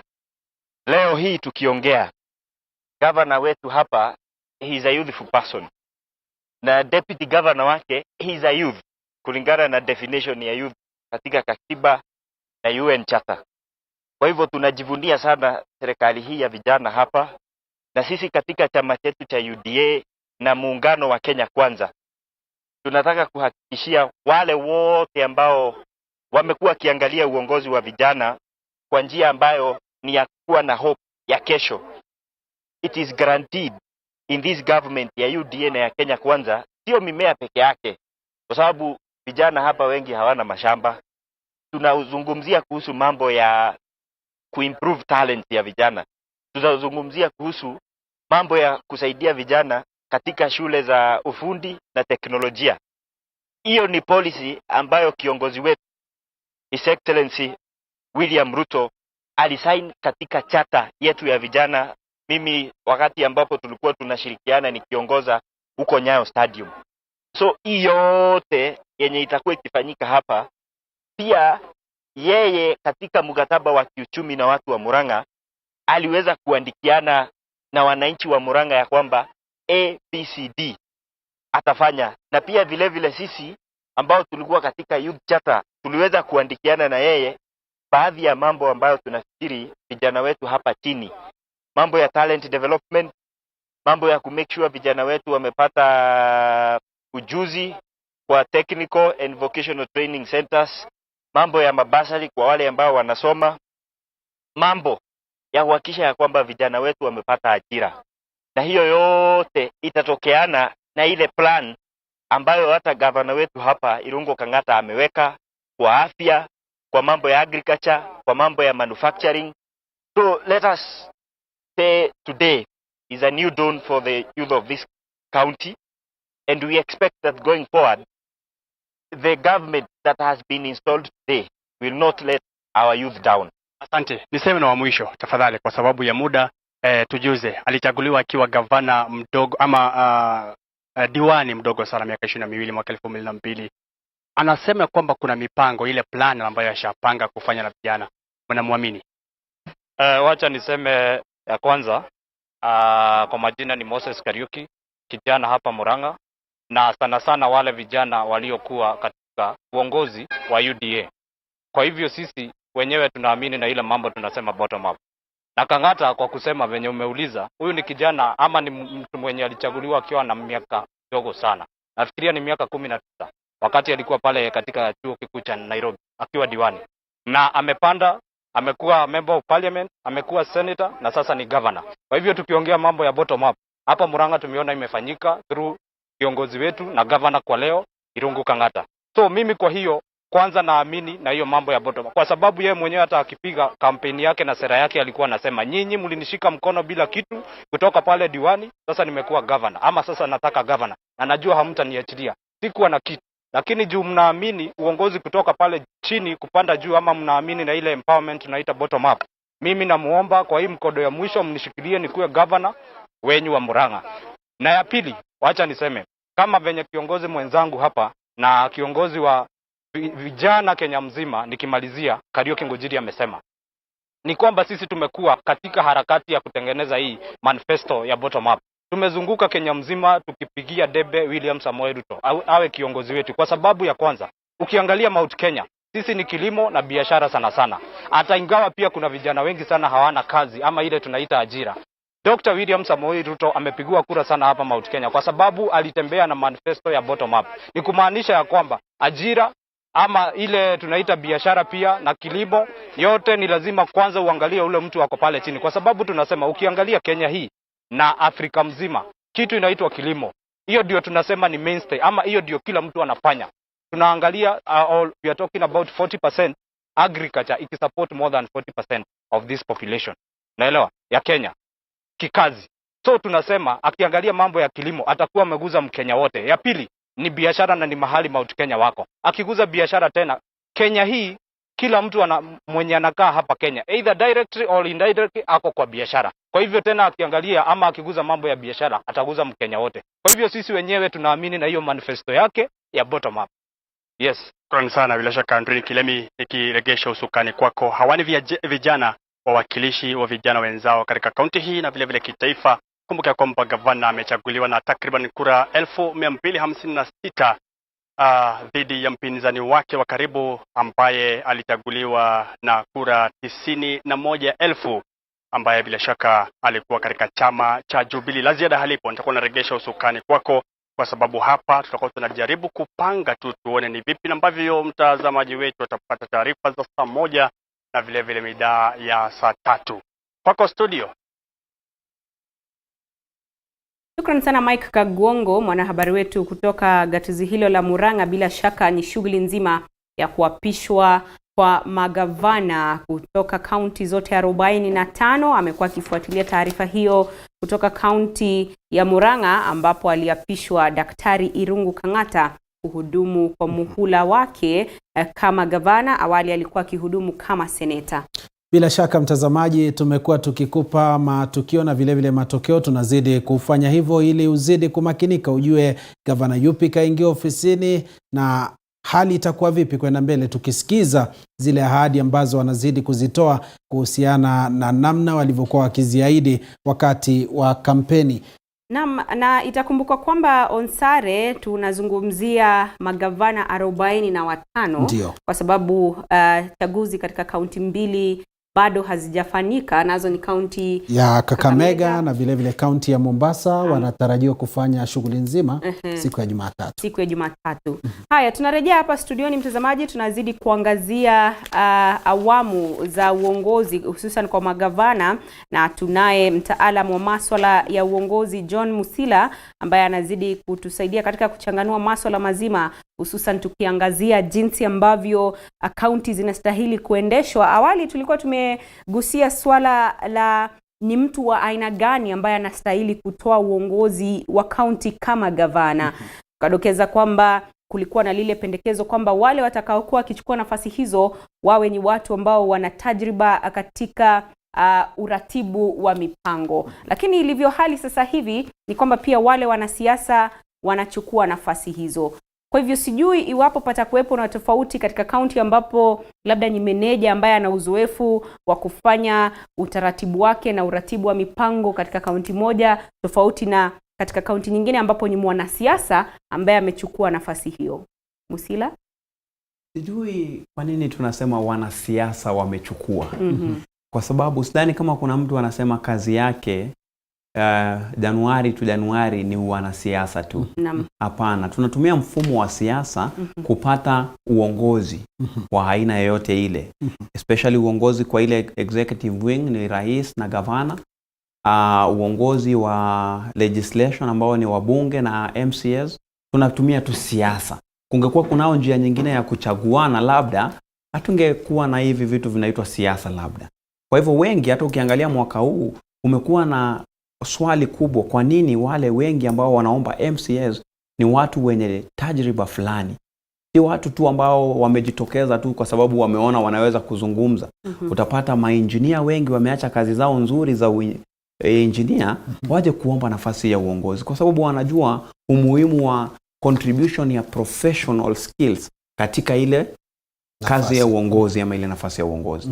Kwa hivyo siwezi kuanza kurule out kwamba ati wale ambao wamekuwa kwa siasa muda mrefu leo wakipata hii nafasi ya kuwa gavana wataleta siasa nyingi katika gatuzi zao na tusiwe na maendeleo. Hapana. Tunasema tu, na ndio nilirudia, gavana hafanyi kazi peke yake. You don't do things in silos. Unashirikiana na watu ambao utawapatia wewe kazi ambao ni CECs wako ambao ni 10 watakuwa pale, na pia kwa ukaribu sana na zile departments nyingine tofauti katika kila county kuona kwamba kuna maendeleo. Ni mwelekezo wako ndio unaweza kuchangia kuona kuna manufaa kadha wa kadha katika zile county ambazo tumebuni. Kumbuka yule ambaye amecheza siasa sana pia huenda ametengeneza networks nyingi sana. Kwa hivyo akiweza kuutilize zile networks vizuri to the full of its potential, tutapata more investment through networks into counties kuliko hata labda mtu ambaye amekuja kwa sababu yeye ni engineer ama daktari na hana ile network kiasi kumliko yeye yule mwanasiasa. Kwa hivyo kile ambacho tuangalie tukisonga mbele ni anayo nia gani ya uongozi kunufaisha kila mwananchi wa kaunti yake wakati anapokuwa gavana. Ndio. Ataendeleza siasa ama ataanza kuprioritize maendeleo, kwa sababu ahadi kubwa ambayo wote walikuwa wanapeana si siasa. Ndio. Ni ahadi ambazo ziliguza nyoyo za yule ambaye alimpigia kura ili akaweze kumtimizia. Ndio. Tuangalie swala lingine Musila. Hivi sasa najua kwamba kila ambaye ashaapishwa sasa ni gavana, lazima kuna wale watu wake ambao walishirikiana naye kwa pamoja, ambao waliweza kushirikiana katika kufanikisha hazma hiyo ya kuwa gavana. Udhani kwamba hivi sasa tunaenda kushuhudia viongozi ambao watakuwa wamechukua wale watu wao? Ukumbuke Irungu Kang'ata alisema kwamba atahakikisha nepotism haitakuwepo, ile kwamba na kujua wewe ni mwa fulani takupa nafasi ya uongozi, takupa nafasi. Unadhani kwamba hivi sasa swala hilo tutaenda kushuhudia serikali mbili kwenye kaunti? Kuna wale wako kwenye upinzani na kuna wale ambao wako kwenye serikali ambao ni ya kaunti. Ile swali linajiri tu kwa sababu hiyo ndo reality yetu. Ndio. Huo ndo ukweli wetu. Kwamba politics is a very serious investment. A lot of people walichangia mpaka kufadhili campaign za hawa watu kwa sababu walijua wakati watapata hiki kiti watavuna, huenda nasi pia tukavuna. Si lazima wavune 100%, lakini kwa njia moja ama nyingine. Ndio hapa sasa leo tunaanza kuwajibisha ile county inaitwa County Employment Board. Ndio. Kwa sababu gavana yeye ana powers za kuwa employ directly. Ndio. Hata yule appointee yoyote, hata kwa wale CECs lazima watapigwa msasa na county assemblies kabla hawajaidhinishwa. Lakini atashinikiza kwa njia moja au nyingine. Ni kushinikiza. Kumaanisha kwamba ndo nikasema ikiwa MCAs ambao wamechaguliwa leo wanaijua kazi yao, ndio hawatakubali kushinikizwa kwa sababu they are not working under the masses of the governor. Actually the governor can at some point work under the masses of the MCAs. Kwa sababu bila MCAs kupitisha bajeti ya kutosha, bila hao kupitisha miswada ya kumcushion yule gavana, huenda miaka yake 5 itaisha akipigana vita na county assembly. Kwa hivyo leo kila mtu lazima aifanye kazi yake kwa uadilifu. Na kazi ya kwanza ni kuhakikisha kwamba tuna protect maslahi ya mwananchi kwanza. Alafu kisha tuanze kuzungumzia how do we reward our cronies. Ndio. Nakumbuka wengi wa hao watu ambao wameweka ile inaitwa investment nyingi, sidhani hata kama kuna kazi kubwa za county zitawatoshea. Ndio. Kile wangependa ni tenders, lakini there is a tender process ambayo ni very open. We can even know who was awarded what tender and on what grounds. Na unaweza enda kotini kupinga hata ku-revoke tender fulani. Kuna mambo mengi tu, vigezo ambavyo vinaweza vikamzuia mtu kudhani ataweza kufanya ile, kwa lugha ya mitaani tunapenda kusema ni kulazimisha, yani kurambonize. Kwa sababu unataka kujifanya rambo ati kila kitu kitaenda venye wewe umesema. Haiwezekani. Ndio. Na asante sana kwa hilo John. Tunazidi kuangazia awamu ya magavana ambao kuna baadhi yao watakuwa na hudumu kwa muhula wa kwanza, kuna baadhi watakuwa na rejea kwa muhula wa pili, na hali kadhalika kuna wale ambao wamekuja kwa kishindo baada ya kubwagwa kwenye uchaguzi wa mwaka 2027. Nao ni jumla ya idadi ya watu 8, ambapo katika kaunti ya Bungoma Kenneth Lusaka ameweza kurejea kwa kishindo. Katika kaunti ya Baringo Benjamin Cheboi amerejea kwa kishindo. Hali kadhalika katika kaunti ya Lamu Isa Timami ambaye alikuwa amewania wadhifa huo mwaka 2017 pia ameweza kurejea baada ya kubwagwa mwaka huo. Bila shaka Ndrin, ulivyosema kwamba sasa tunasubiri tu viapo washakula kiapo na shughuli nzima inaendelea. Mtazamaji, tunazidi kukufahamisha. Muhimu ni uzidi kutufuatilia kupitia mitandao yetu ya kijamii, Facebook TV47 Kenya, Twitter @TV47 Kenya, akaunti ya kwangu Joshon Sare, ya mwenzangu Kilemi_Andrin, na tutakuwa tunazidi kukufahamisha hivi sasa. Naarifiwa tuendelee kukutaarifu, tuvuke tusikilize ni kipi kinajiri kutoka kaunti mbalimbali. Hivi sasa tunaelekea kaunti ya Makueni. Ameongoza timu, mimi nikiwa pamoja na yeye, na timu yetu imeleta the highest percentage katika zile group zote ambazo zilikuwa katika azimio. Wiper ndio imeleta the largest harvest katika hiyo azimio. Asanteni sana na Mungu awabariki. Thank you. In special request of Governor Junior Peshu. Kijana ingawaje alipoteza, lakini is very strong member of this party. Was the ward MCA in Maroro Kajiado. And is actually the virtue of the young Wiper Democrats. Thank you, Your Excellency. His Excellency Governor Mutula Kilonzo Jr., my party leader Dr. Stephen Kalonzo Musyoka, and wa Makueni.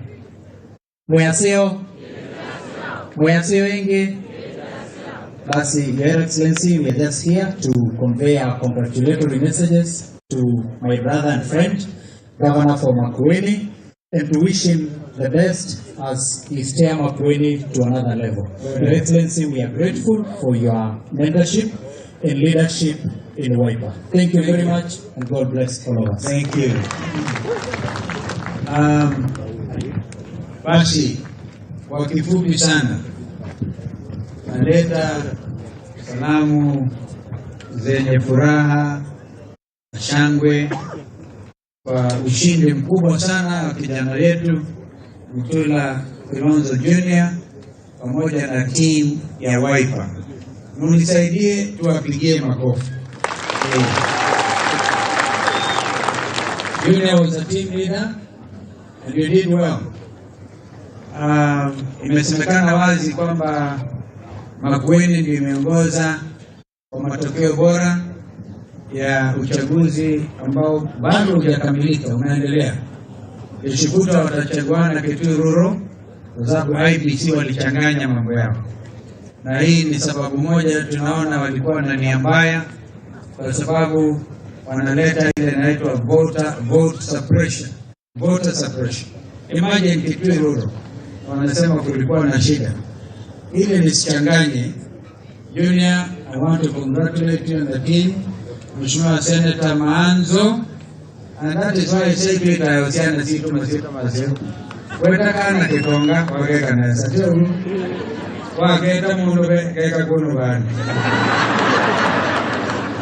So, Mheshimiwa Maanzo, kitonga Maanzo, young as you are, I'm very proud of these two young men. Honestly. And they are old enough. I'm old enough to be their either eldest brother or some of them my sons. Umeona kijana anaitwa Kalonzo hapa, sio? Siniwarika ya kina Mutula na Maanzo. Kwa hivyo, I'm so proud of you. And I would have wished to be here when you are actually taking the oath of office.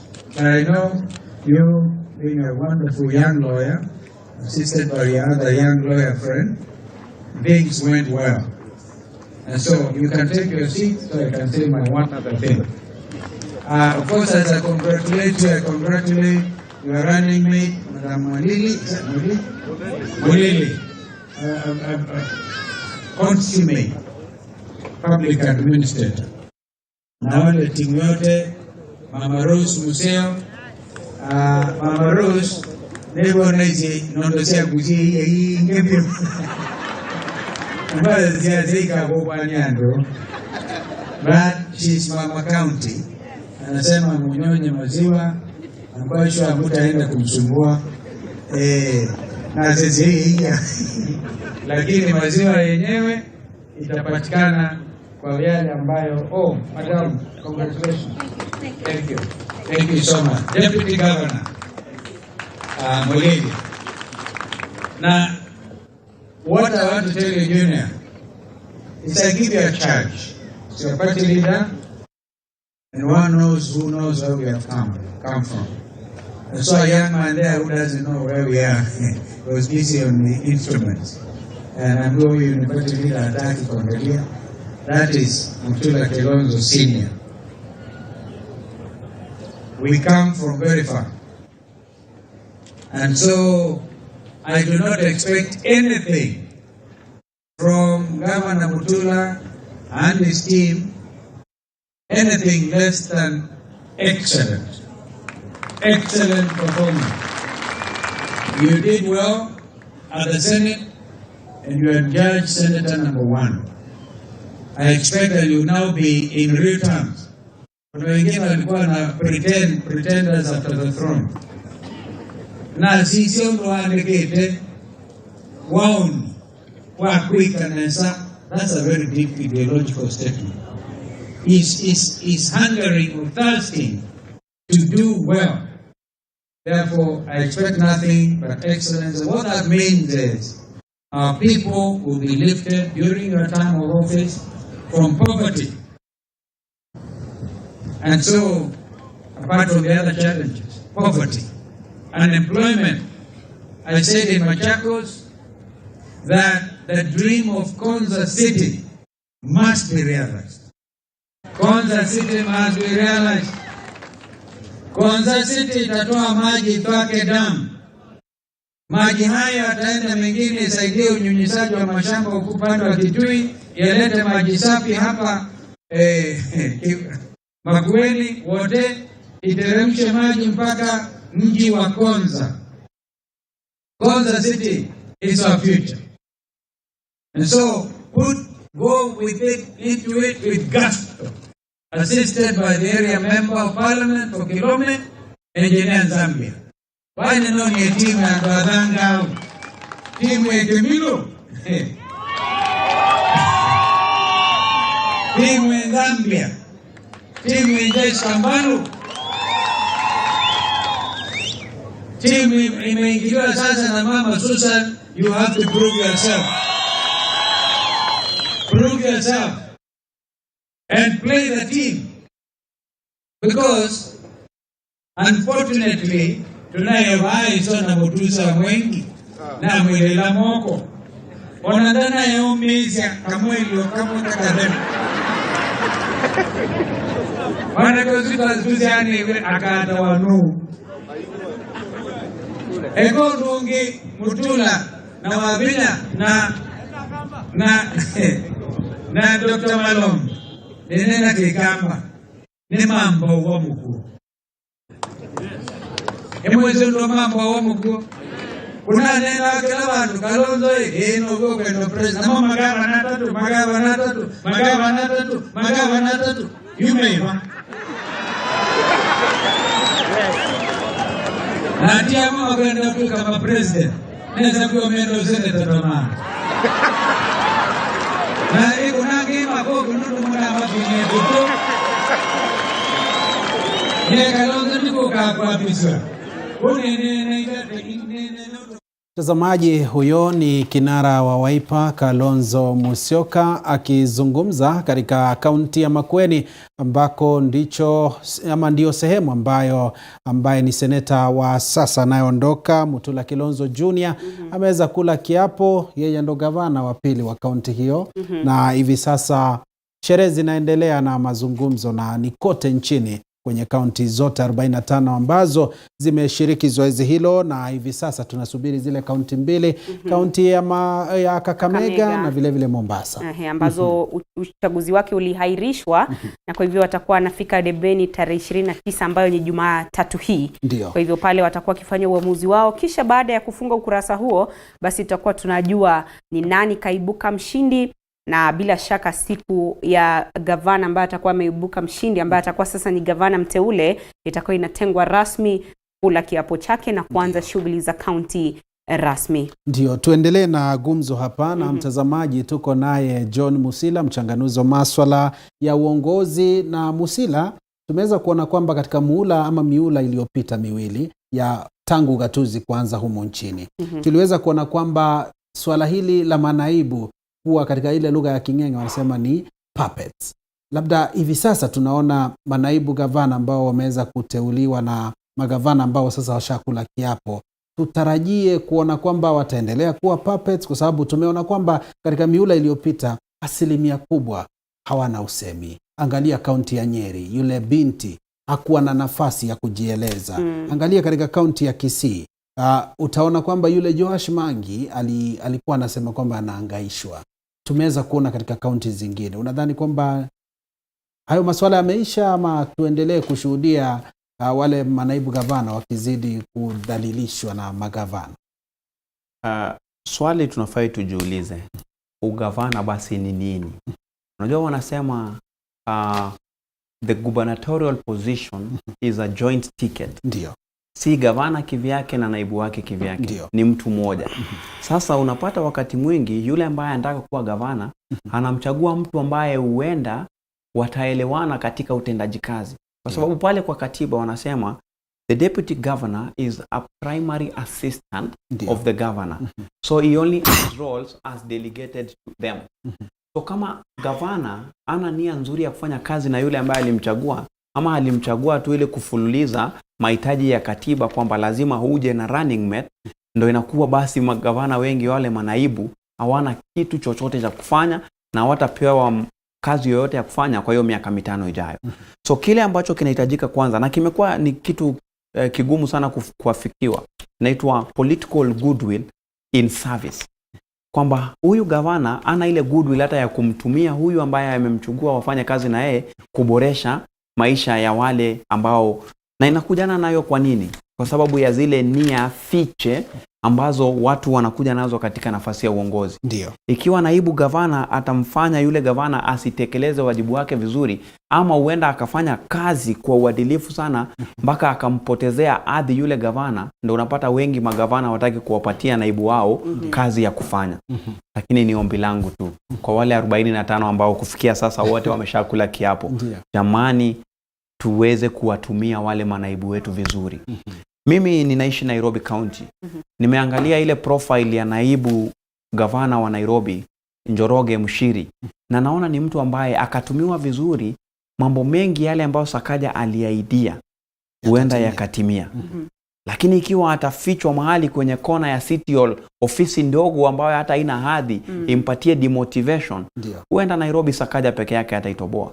Kwa hivyo mimi nawaomba wawe na ile nia nzuri tu ya kufanya kazi kwa pamoja kwa manufaa ya kaunti nzima. Kwa hivyo unasisitiza ushirikiano baina ya gavana na naibu gavana wake. Jamani. Haya, tuangazie swala hili la ugatuzi, manake tunapozungumzia kaunti bila shaka lazima tu tuzungumzie ugatuzi, na tumeona awali katika baadhi ya kaunti kwamba katika sekta mbalimbali, sekta ya kilimo, sekta ya elimu, hali kadhalika sekta ya afya, swala zima likijitokeza. Na pia tumemwona Kilonzo Junior ambaye sasa ndiye gavana wa Makueni akisema kwamba swala la afya ndilo atakalolipa kipaumbele pamoja na kumaliza ufisadi katika kaunti. Lakini tukiangalia katika masuala ya ugatuzi hapo awali kwamba tumeweza kufanya ambayo kwa Kiingereza tumedevolve the counties, lakini hatujadevolve masuala kama ya afya, zile equipment ambazo zinahitajika pale katika hospitali. Unapata kwamba hospitali ipo imejengwa, lakini vifaa viko wapi? Wale wafanyakazi wako wapi? Mishahara imecheleweshwa, wanachoka, wanaondoka. Kwa hivyo katika hatamu hii, katika awamu hii ya uongozi, kipi kifanywe tofauti? Tayari tumekubaliana katika awamu ya kwanza tulikuwa tunajifunza. Awamu ya pili tunajaribu kuboresha yale mafunzo ambayo tunayo. Awamu ya tatu sasa, jamani, hata mtoto mjinga arudi darasa moja mara mingi. Tumeshaelewa mambo yanafai kunyooshwa namna gani. Tumeelewa kwamba ili kuboresha afya, tusiseme tu tumegatua afya, kwa sababu afya si jina tu. Afya ni huduma. Na huduma ni nini? Usiende afya pia ni vifaa katika hospitali. Exactly, kwa sababu huduma ni vifaa. Nitakupimaje kujua kama wewe ni mgonjwa kama hata sina ile mashine ya kupima? Nitakujuaje natibu nini kama siwezi kupata through the laboratory way? Nisije tu hospitali alafu niulizwe unahisi aje, kichwa kinauma, nasikia joto kwa umbali, alafu naambiwa uko na typhoid. Umegunduaje hiyo ni typhoid jamani? Kwa hivyo tunasema we've learned that devolving a unit is supposed to be fully devolved kuanzia kwa the unit in itself, kwamba leo governors wanasema hawa wauguzi ni wetu. Alafu sasa wapatie pia fedha za kuwalipa kwa mapema. Wapatie pia vifaa vya kuhakikisha hawa wauguzi hawayuko tu pale hospitalini kujaza nafasi sababu tunahitaji hawa wauguzi. So tunasema the national government through the Ministry of Health should have the goodwill of fully devolving health. Kwa sababu bila hiyo tutakuwa tuna ule mvutano kwa kwamba sijaweza kufanya hiki kwa sababu ministry haikunipatia kile niliitisha. Sijaweza kupatia watu afya bora kwa sababu KEMSA haijanipatia madawa. Sijaweza kufanya na watu kama vile. Kwa hivyo tunasema moving forward lazima tujue, tumeshajifundisha kwamba huduma ndio ambayo inaweza kubadilisha maisha. Si kusema tu kwamba hiki tunaweza kufanya. The fourth schedule only says what you can do. But it does not say how. So it is the how that follows in policy. Kwamba to improve health, this must happen. To improve ECD, this must happen. And that is what all these other governments must prioritize. Ukisikia Mtula akizungumza, na utakumana nilisema ukitoka kwenye seneti na uje kuwa gavana, kuna vitu vingi unavifahamu zaidi kuhusu ugatuzi kuliko tu mtu ambaye alitoka from nowhere na akawa gavana. Kweli. He is oversighted the county governments for the last 10 years. Actually say 9 years. Kwa sababu aliingia pale baada ya kifo cha babake. So anaelewa vizuri shida ilikuwa wapi kugatua kabisa. Kwa hivyo nitafanyaje kirahisi hata kama sitaingia direct kubypass ile changamoto mpaka nipate kile ambacho nataka. Na mimi nina hakika inawezekana. Kwa hivyo nawapatia tu ile inaitwa kwanza benefit of doubt kwamba all these aspirations ambazo wanazo zisiwe zikakuwa tu ni rosy promises. Zije kuwa reality kwa ground. Asante sana. Mtazamaji, tunazidi kukufahamisha matukio na vile vile matokeo hivi sasa. Tunachukua mapumziko mafupi, tutakuwa tunarejea na mengi zaidi.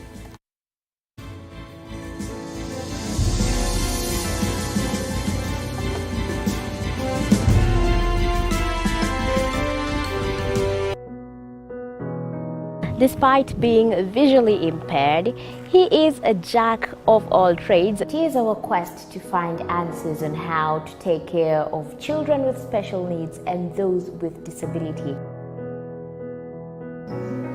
You do not need to see musical notes to understand music, but rather to have your soul feel the vibe.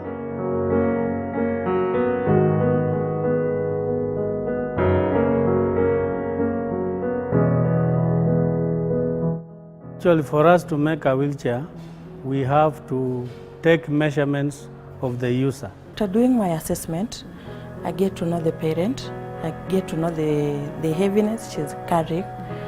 Disability comes at different stages of life.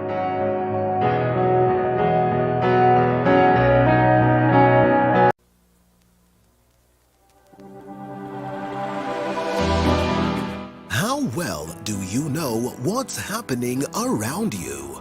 Morning Cafe with heated political debates.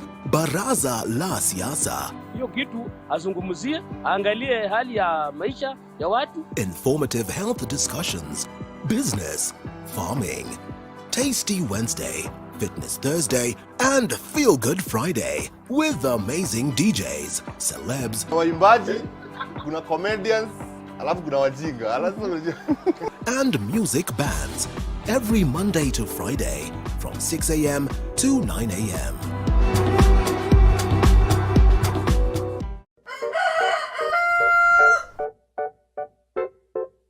The next set of millionaires are farmers, as we know agriculture has been and still is the backbone of our economy. As we traverse the different counties to meet different farmers, we ensure to get the story of how they started farming and even how they continue to penetrate. Karibu tena mtazamaji, shukrani kwa kuzidi kufuatilia runinga hii inayokuwa kwa kasi tena zaidi. Unatazama maamuzi mwaka 2022. Kumbuka leo ndio siku ambayo magavana wateule wamepata kula kiapo cha kuhudumu kama magavana katika kaunti ya 45, na taarifa hiyo, matokeo hayo tunakuletea mbashara kutoka kaunti hizo ambapo shughuli nzima imefanyika, na kufikia sasa magavana tayari wameshachukua usukani na watakuwa wakihudumu kwa muhula au miaka 5 ijayo. Bila shaka Ndrini, ulivyosema ndio hali halisi, nasi hapa tunazidi kukupakulia na vile vile kukupa orodha ya wale ambao sasa ni magavana kwa awamu nyingine ya miaka 5. Hivi sasa mwelekezi wangu Kevin Karatu hivi sasa atakuwa na kuchezea wale walikuwa maseneta sasa wamekuwa magavana, akiwemo Mutula Kilonzo Junior, vile vile Johnson Sakaja, na vile vile orodha ya wale magavana wote kutoka kaunti 45, tukisubiria kaunti 2, kaunti ya Kakamega na Mombasa kufanya uchaguzi tarehe 29 siku ya Jumatatu, kuchagua gavana ambaye ataongoza kaunti hizo kwa miaka mingine 5.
Mtazamaji, maamuzi mwaka 2022 Wakenya walifika debeni tarehe 9 Agosti kufanya maamuzi yao, na bila shaka wakawachagua viongozi katika nyadhifa mbalimbali, na hii leo magavana kutoka kaunti zote 45 wamepata fursa ya kula kiapo na kusema kwamba watakuwa kihudumu kama magavana katika kaunti hizo, na ni taarifa ambayo tunazidi kufuatilia moja kwa moja. Picha zilizokuwa hewani ni za magavana katika kaunti hizo na vile vile majina yao, picha zao na kaunti ambazo watakuwa wakihudumu kwa miaka 5 ijayo. Bila shaka Ndrini, ulivyoeleza ni kweli, na umezungumzia swala la uongozi wakitoa ahadi zao. Na hapa studioni tukiendelea na John Musila, mchanganuzi wa masuala ya uongozi. Musila, tumeweza kusikia swala la ahadi ambazo zimeweza kutolewa, lakini katika miaka ya nyuma tumeweza kuona kwamba hawa magavana ambao wanachukua nafasi kutoka kwa gavana mwingine hawaangazii sana ile miradi ambayo wale magavana walikuwa wameianzisha. Unapata wameanzisha miradi mingine. Labda shida iko wapi? Tunaona hata swearing in ilipangwa na ile inaitwa transition committee. Ndio. Sasa ile transition committee kazi yake haiishii tu kwa swearing in. Ndio. Inafaa kuhakikisha kwamba huyu ambaye amechukua ugavana sasa anajua kuna miradi fulani ilikuwa ikifanywa, ilifikia wapi, did the contractor get the full money for the implementation, ama ilikuwa ni nini. Hivyo ndo tukaweza kukamilisha ile miradi. Ndio. I've already had commitments kwa wale kadha ambao nimewasikiza wakisema their priority will be to complete on those projects, na hiyo itakuwa ni vizuri because continuity is equally very important to avoid kupoteza fedha za serikali ama za mwananchi, kwa sababu unataka kusema mambo yako na ambayo labda pia yanatofautiana sana na yule ambayo ni mtangulizi wako. Ndio.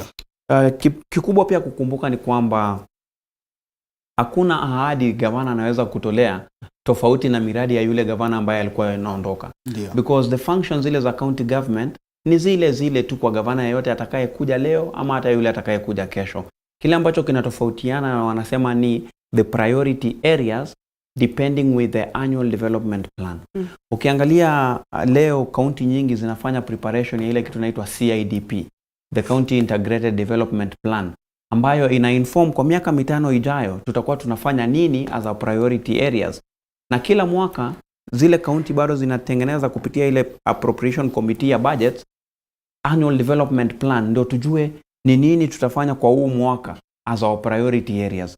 Kwa hivyo kwa sasa hata tayari wale ambao wamekuja, utamsikia gavana yote akizungumzia kwa bajeti yangu anasema nitaenda kuomba supplementary budget because we are already working in a development plan ya mwaka ambayo ilitengenezwa na ile county government ambayo imeondoka. So there has to be that continuity ndio kuweze kuwa na pia meaningful usage of public money. Kwa sababu tukikosa hiyo miradi wakati ina stall, inamaanisha ile pesa yote imeinvestiwa pale imekunywa maji.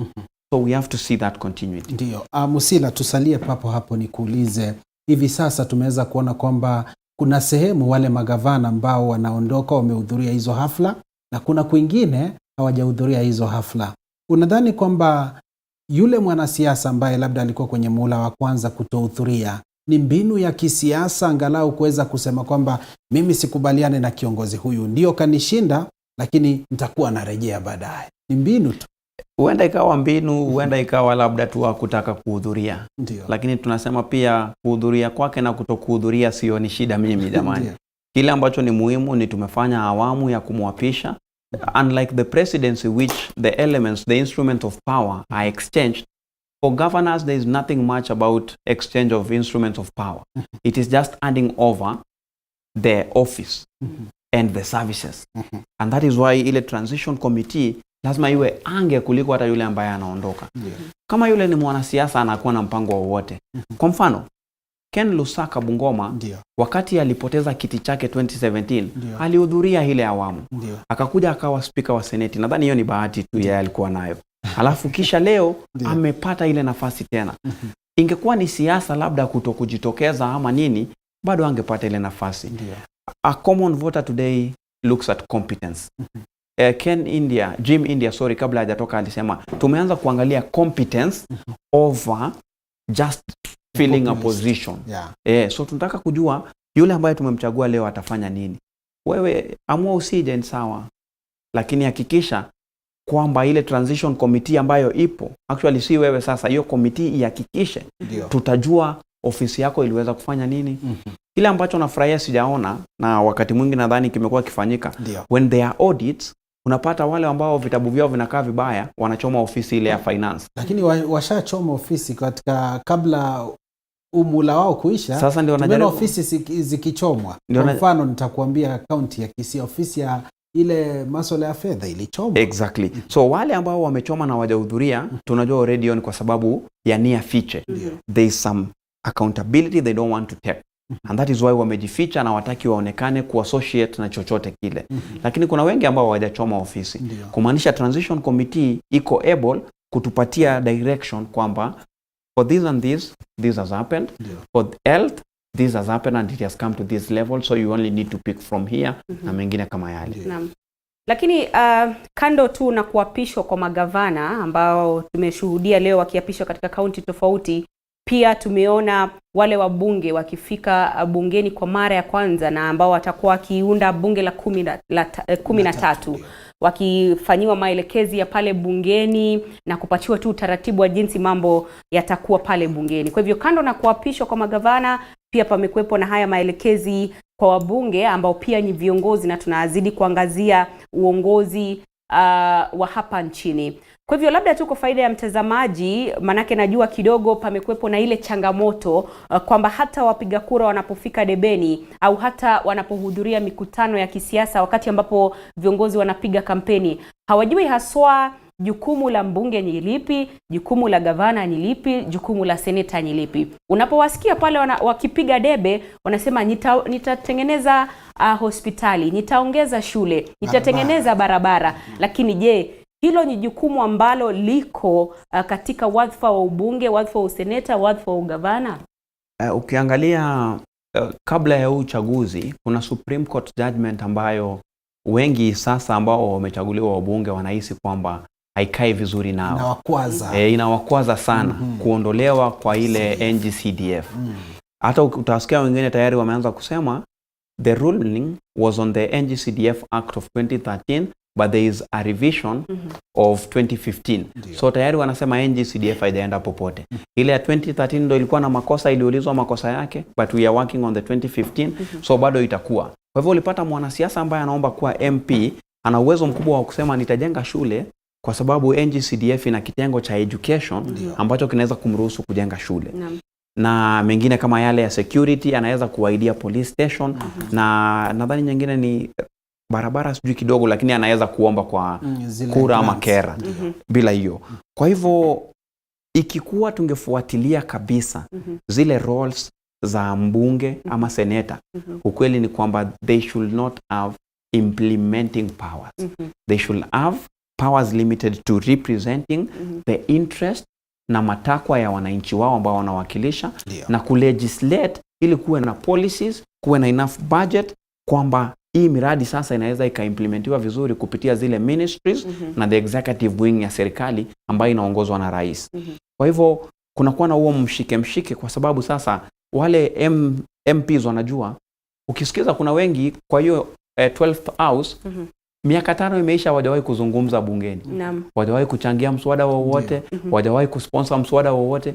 Kumaanisha in their roles, which is their primary roles of legislation, wamefeli mtihani imesimama. Unajua? Kwa hivyo wana wasiwasi sasa, kama tulishapata na labda leo tumechaguliwa kwa sababu ile NGCDF, alafu ile iondolewe. Jamani, watu watanisikiza 2027?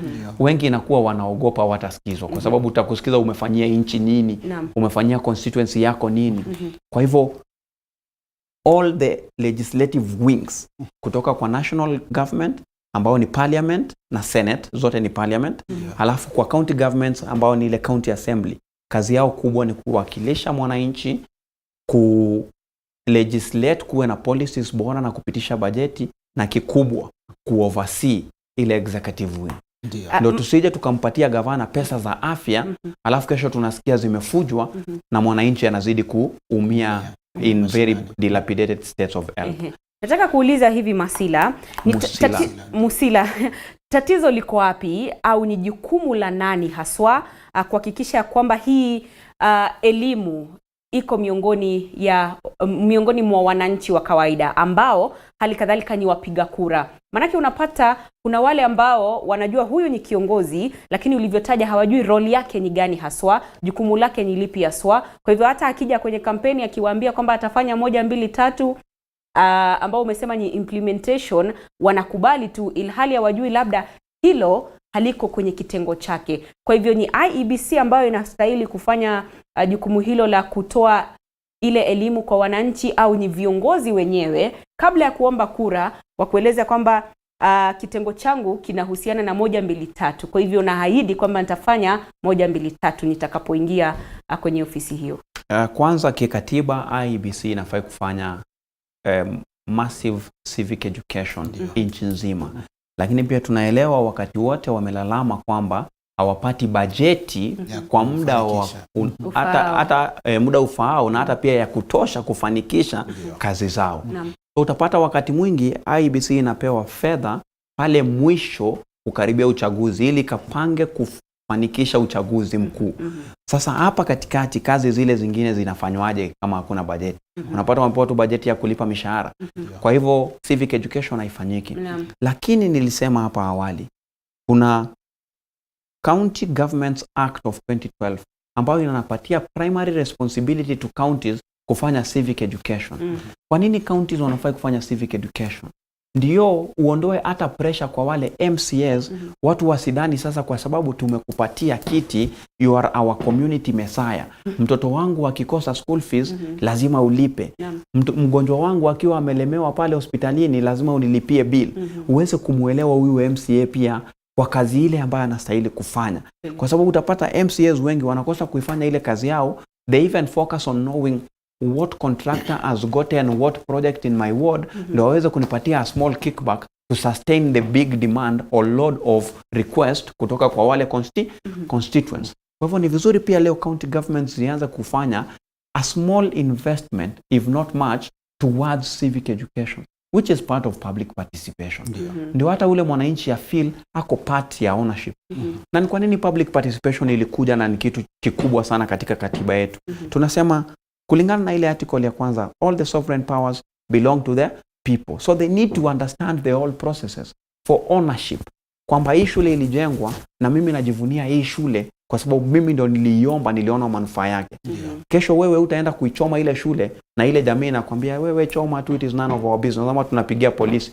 Wenyewe kwanza watakuwa wa kwanza kukusimamisha sababu they own the school. La pili, ku enhance accountability. Kwamba tulikuja tukasema tunataka shule. Umekuja ukatujengea shule ndio. Bajeti ya hii shule ilikuwa milioni 10. Ndio. Haya madarasa kweli yanatoshea milioni 10? Ndio. Kama hayatoshei, sisi wenyewe tena tutakuwa wa kwanza kukwambia ndio umetujengea shule lakini hujatujengea shule kwa bajeti ile ambayo tulikupatia. Hapa hakuna kazi. Hakuna kazi. Asanti kwa kujenga mijengo, lakini ile umetubia ndo nyingi turudishie kwanza. Ndio. So when we start to look at things that way, kila mtu atachukua responsibility. Nadhani mimi wakati ninafanya kampeni zangu hapo awali, nilichukua muda mrefu sana hata kuwa watu waelewe what are the roles of me as the MCA. So unabaki vinywani vya watu tu wanasema yule kijana anaelewa ni nini anakifanya. Lakini kwa sababu hata vigezo ambavyo wanaangalia ndio wakupatia nafasi si kuelewa utafanya nini. Nitakula nini kwanza. Ni makosa sana. Musila, nikuulize ile swali. Tumeweza kuona kinyang'anyiro ambacho kimepita, mirengo ambayo ikiwa ni ile mirengo mikubwa miwili. Na tumeona namna hizo nyadhifa zimeweza kugawanywa. Utapata kwamba hawaachani kwa umbali katika bunge la kitaifa na vile vile bunge la kwenye mabunge ya kaunti. Taswira gani unaona katika uongozi wa kaunti ikizingatiwa kwamba kuna lile jambo katika lugha ya Kiingereza wanasema hanging parliament? Tuseme kwa mfano hivi sasa ndio kuna kesi ambazo ziko kwenye mahakama ya upeo za kupinga matokeo ya urais, ambayo hivi sasa naibu wa rais William Ruto ndo rais mteule. Iwapo naibu wa rais William Ruto ndio ako na idadi na vile vile kinara wa Azimio pia ako na idadi, iwapo mmoja wao atachukua serikali, unaonaje taswira ya uongozi wa bunge la kaunti na vile vile bunge la? Tayari nilishasema hapo awali kwa haya mazungumzo tu. Ndio. The moment umeshachaguliwa kuwa legislator katika hii nchi, ni vizuri ikiwezekana usahau hata ni chama kigani kilikutuma pale bungeni. Lakini hiyo si taswira humo nchi. Hiyo si taswira, lakini ndio nasema ni vizuri. It will be ideal if that happened. I know it is not practical. Lakini hiyo ndio ingekuwa nzuri kwa sababu whichever way MPs ndio wameshikilia hii nchi. Ndio. Hata si ile executive wing, ni MPs. Kwa sababu MPs wakiamua kusabotage kila kitu, hawatapitisha policy yoyote kusaidia kufanikisha kile ambacho president yoyote yule atataka kufanya. Unajua? So taswira ni kwamba tuko katika ile karibu balance ya 50-50. We expect to see from the culture, we've already seen that MPs even confessed by themselves kwamba wanaongwa as little as 10,000 kufurahisha yule ambaye ni kiongozi pale kwa executive wing, yani president. So in this situation, whoever takes it after the supreme is going to have a very difficult time, which will include going the extra mile of buying these people. And buying them, hata umeona wameanza kuclaim kwamba Kenya Kwanza sasa imeanza kununua watu hata kwa Azimio, so that they can have the numbers to push their agendas. But I mean, there is no individual agenda in parliament. It is the country's agenda that is on the hanging line. Wale wabunge, mimi nawaomba jamani, mimi si mbunge, mimi ni mwananchi tu ambaye anatamani kuona nchi nzuri. Ninawaomba kwa unyenyekevu tusahau tofauti zetu za kisiasa ambazo tulikuwa nazo wakati wa campaign. Tuingie pale bungeni, tujue kwamba we are the 13th house, the 13th parliament. Utaitwa pale ndani ati wewe ni wa ODM, hapana. Utaitwa wewe mbunge wa eneo fulani. So where you represent comes first, not even the party that brought you there. So anza kuangalia wale watu 20,000 walikutuma pale. Halafu sasa ipanue zaidi kwamba Kenya nzima sisi tunakuangalia. Wakati umesikia maisha yanapanda, it is the tax regime because of policies that were passed in parliament. It will not only affect the party people you are fighting. It will affect everyone generally, including your people. So tafadhali na waomba, hili ni ombi kwa unyenyekevu sana, tuanze kuhudumia nchi kusonga mbele. Itakuwa ya manufaa zaidi kuliko kuhudumia yule ambaye ni kiongozi wa chama chako. Because politicians will do anything, even out of their way, to ensure they sabotage the other person. So they have a thing to campaign against or for in the next electioneering cycle. Lakini mwananchi ana muda jamani. Musila, umezungumzia mambo ya viongozi. Najua saizi kuna Mkenya ambaye anakutazama vile vile. Kauli yako ya mwisho tukitamatisha awamu hii ya mahojiano. Inchi yetu hii ni kubwa kuliko kila mmoja wetu. Tuanze kuiangalia inchi kwa uzalendo. Nilisikia kwa kizungu wanasema nationalist or a patriot. Tuanze kuiangalia sasa kipatriotism, yani uzalendo, kwamba contribution yako ile kidogo hata kumsaidia tu yule pale chini kunywa maji ambaye angeweza kuyafikia, imesaidia kujenga inchi bora. Sisi wote tofauti zetu za kisiasa sasa ziwekwe kando, tuanze kupendana, tuishi vizuri, tujenge inchi. Ukiwa na nafasi ya kumsaidia mwingine kwa opportunity, kwa njia yoyote, tafadhali msaidie. Usimuulize kabila gani kwanza ndio uone kama utamsaidia. Kufunga yote, yani wanasema yote 9 10. Hapo Kiswahili kidogo hakijaingiana. Kiko sawa. 10 uchaguzi umekwisha. Kile ambacho kimebaki ni tusubirie mambo yaliyo kotini yaishe kotini. Halafu ikiwa wataturudisha katika uchaguzi mwingine sawa. Ikiwa watatuambia tuko sawa, tuendelee tuijenge nchi sasa. Miaka hii 5 ijayo hadi kusema 29 Mei 2027 si miaka ya siasa, ni miaka ya kazi na maendeleo. Asante. Go ye there, hold accountable every leader that you've elected into office. Ensure they do their due diligence to serve the interest of the mwananchi. Tukutane 2027 tukiongea siasa. Hapa katikati tupige kazi jamani. Asante sana. Shukrani sana. Shukrani sana kwa muda wako John Musila, kwa kutenga muda wako kuungana nasi kwenye kipindi hiki, na tunasema asante sana manake zimekuwa ni saa nyingi sana takriban saa 8 au saa 7 saa 6 Aha, nimeongeza saa 2 juu. Asante sana kwa kutenga muda wako. Tumekuwa tukiangazia masuala ya uongozi na vile vile tukiangazia jinsi ambavyo ugatuzi umekuwa ukifanya kwa miaka 10 iliyopita. Mtazamaji, kwa sasa tunavuka hadi katika kaunti ya Vihiga. Kumbuka katika kaunti hiyo gavana ambaye ni Daktari Wilbur Otichilo ndiye atakuwa akichukua usukani kwa miaka 5 ijayo na atakuwa akihudumu na atakuwa akihudumu na naibu gavana Wilberforce Gwadoya. Kwa hivyo tupate kuona yaliyojiri hapo awali. Nadhani tuna sauti hiyo akitoa hotuba yake baada ya kula kiapo.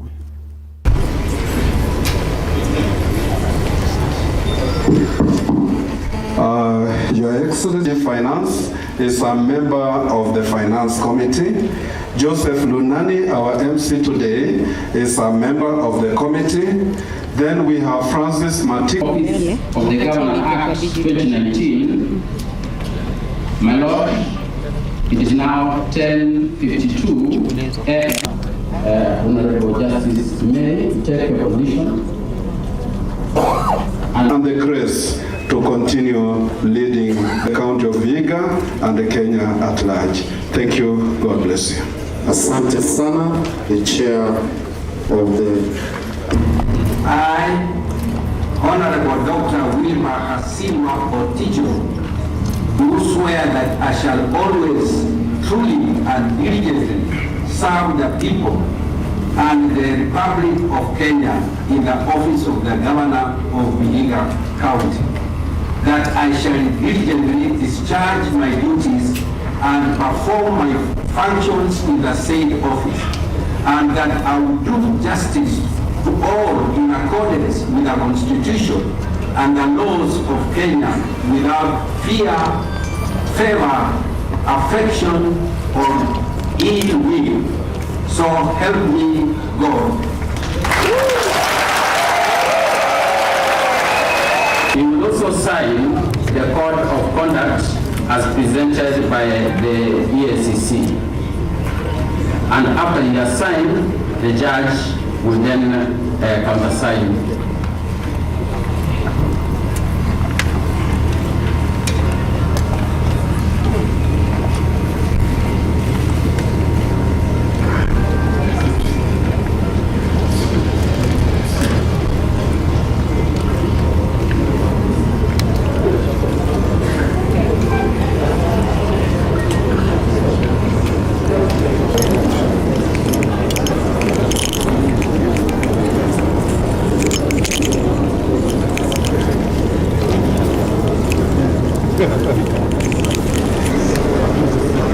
Governor, you can take your seat at the judge signs.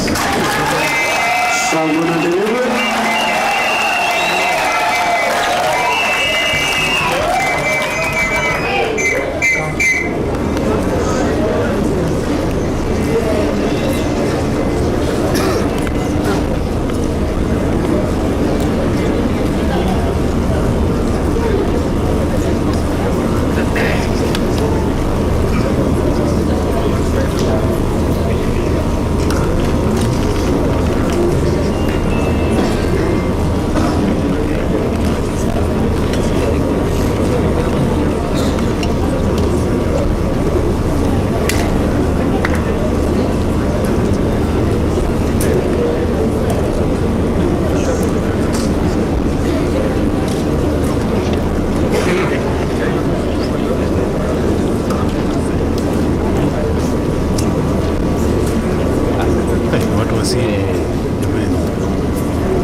So Governor, you are now duly sworn as the Governor of Vihiga County, and now henceforth for the next 5 years.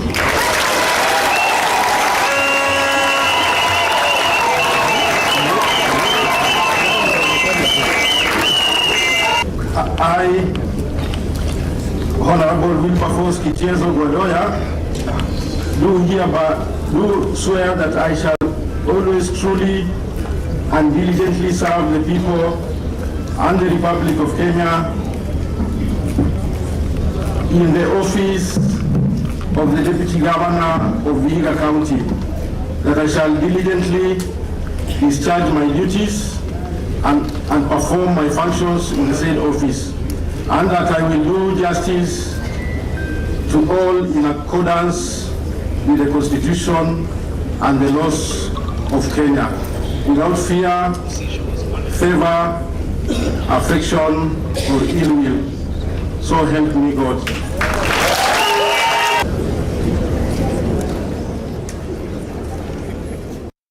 Mtazamaji, ndo picha na vile matukio na matokeo ambayo tunakuletea moja kwa moja kutoka kaunti mbalimbali.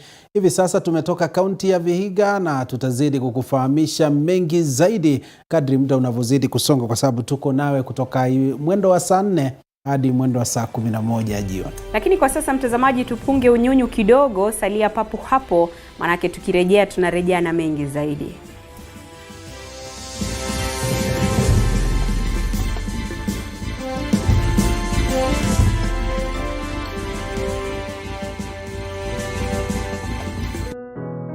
Despite being visually impaired, he is a jack of all trades. It is our quest to find answers on how to take care of children with special needs and those with disability.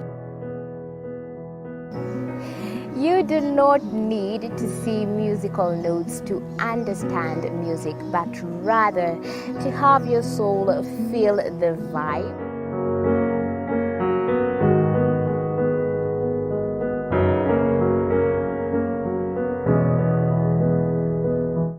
Actually, for us to make a wheelchair, we have to take measurements of the user. After doing my assessment, I get to know the parent, I get to know the heaviness she's carrying. Disability comes at different stages of life.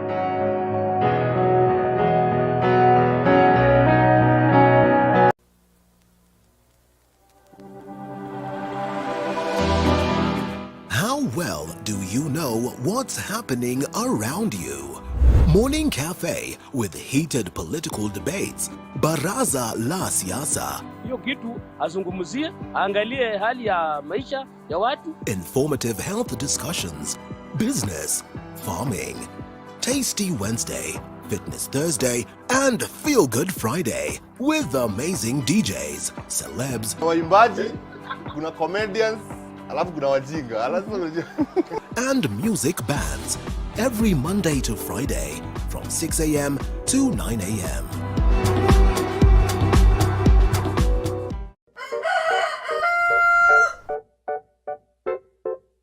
The next set of millionaires are farmers, as we know agriculture has been and still is the backbone of our economy. As we traverse the different counties to meet different farmers, we ensure to get the story of how they started farming and even how they continue to penetrate the market and overcome the challenges. Hapa, the reason why nilieka goose na si ducks. Goose, they are very easy to maintain. A lot of farmers keep on calling, inquiring whether you're supposed to raise some seeds in the nursery or you're supposed to do them directly in the field. The greenhouse helps us control the temperature because the temperature needs to be between 28 to 32 degrees. Walk this journey with us every Sunday at 6:30 p.m. It's no secret, construction ain't cheap. But how do we make it affordable? Different individuals are finding ways of cutting down cost by use of pre-stressed slabs other than reinforced concrete, recycling plastics to make pavers. The brick is stronger, it's cheaper, and it's lighter. And recycling wastewater in your household. What happens to my waste from the washroom, the solid waste? All that can break down. Those are just but a few. Every Tuesday at 7:30 p.m. we talk construction.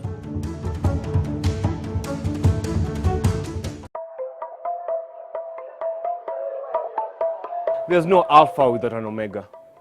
There's no lead without any followers. No man is an island. We need each other. We need this conference. We say it, we do it, we act it. Kama una mpenzi wako kila siku na kuanza shughuli zao rasmi katika kaunti tofauti tofauti. Bila shaka ni shughuli ambayo imekamilika lisali moja lililopita, kwa sababu shughuli hiyo inafaa ikamilike mwendo wa saa 8. Na hivi sasa tunavuka hadi kaunti ya Kisumu ambapo Profesa Nyang' Nyong'o na vilevile naibu wake Daktari Matthew Ochieng Owili walishakula kiapo chao, na gavana Nyang' Nyong'o alikuwa na haya kusema muda mchache tu baada ya kukula kiapo hicho. With your continued support and commitment, I'm looking forward to a great second term with a winning team. I always wish to thank the religious community, business community, and all those people who believe and trust the winning team. The campaigns are over. It is now time to work. Let's work together to build Kisumu, because this county is bigger than an individual. But this will not happen unless we deal with the elephant in the room, the stolen election by Civic and his gang of thugs. I took this oath knowing full well that we are living in troubled times in our nation. Unless we sort out this electoral crisis, this oath will remain unfulfilled as far as we in the winning team are concerned. How long, I ask myself once again, for how long shall we continue like this if our beloved nation of Kenya is to develop and catch up with our peers like Malaysia and South Korea? For how long? Indeed, Mr. Chebukati, I hope you are listening to me wherever you are, as we go to the Supreme Court to ensure that our votes are respected according to the Constitution of the Republic of Kenya. We must pose these questions every day until justice is done to Kenyans, including us in the winning team. Today is not just a swearing-in ceremony, it's also a celebration of the maturity of Kenya's democracy. In the first regime, Your Excellency, we did not have any female governor. In the second regime, we had 3 elected governors. We celebrate today that we have 7 female governors being sworn in.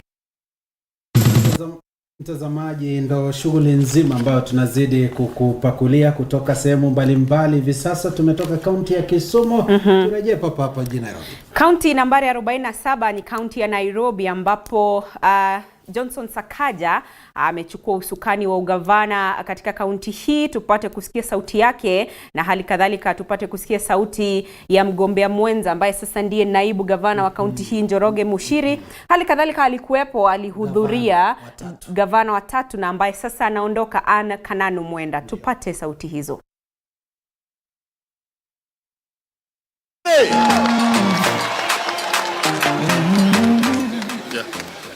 We can be seated now, those who have seats. The President-elect of the Republic of Kenya, Your Excellency, Dr. William Ruto, the incoming Governor of Nairobi City County, Your Excellency Johnson Sakaja, the outgoing Governor of Nairobi City County. Yes, thank you. Her Excellency Anne Kananu, the Speaker of the County Assembly, the Director of the Nairobi Metropolitan Services, Major General Badi, the Presiding Judge, Nairobians, ladies and gentlemen, good morning. This is a culmination of a long journey that we have walked together with the people of this great city. It has been a tough experience, and we are now more than ever prepared to deliver what Nairobi residents desire for their leadership. I wish to sincerely thank the Kenya Kwanza Alliance for all the support they accorded the Johnson Sakaja Njoroge Mushiri ticket, led by our President-elect, His Excellency Dr. William Ruto, and DP-elect His Excellency Rigathi Gachagua. Kenya Kwanza enabled the voice of Mama Mboga, border riders, the small traders, and all the hustlers out there to be heard. We thank you for that support. My role as Deputy Governor shall be to assist my boss, the new Governor, His Excellency Johnson Sakaja, to deliver on our mandate and on all the pledges we made during the campaigns. We will do our best to deliver all of them. And that's his nature. I must begin today by saying thank you. Thank you all. Asanteni sana. Where do I start? It has been a long journey. Maybe I should start from the beginning so that you can understand my motivation and what this day means to me and what this day means to Nairobi. I grew up less than 2 kilometers from here, in Ngara, in Nairobi. I remember as children growing up, we lived in a neighborhood of contrasts. While we weren't poor, I wouldn't say we were poor, but our estate wasn't the best either. And I'm so happy to see my relatives all here. It wasn't as organized or as clean as our neighbors. And I've given this story many times. And I always wondered why that was so. Especially compared to our immediate neighboring estate that seemed like heaven to us. The roads were nicer, there was no litter, the grass was even greener. But I eventually got to know at that young age that it was because that neighborhood did not necessarily have better people, they were just organized. They had created a sense of community. They had selected good leadership and things worked.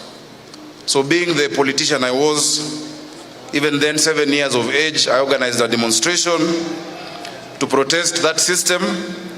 I got other children involved and things began working. And I'm proud to say that even then we started seeing change. I've also just learned that today, on this day, August the 25th, in 2012, Neil Armstrong, who was the first person to set foot on the moon, died at 82. He accomplished that at age 38, which is a year older than me at that time. And what I really admired about him was the ability to dream. If Neil and his team were bold enough to dream to be the first people on the moon, what is stopping us as Nairobians, including the 7-year-olds out there like I was, from hoping for a working city? I don't think it is too much for us to ask for. We can do it. From Kayole to Langata, Makadara to Dagoretti, throughout the entire span of our 17 sub-counties, 85 wards, Nairobi is full of vibrant culture, inspiration, ambition, energy, and hope. And I have always believed that all we need is a working city, and we will become unstoppable, that we will become a regional and global force. This is what we stand for. A city of order, a city of dignity, a city of hope, and a city of opportunity for all.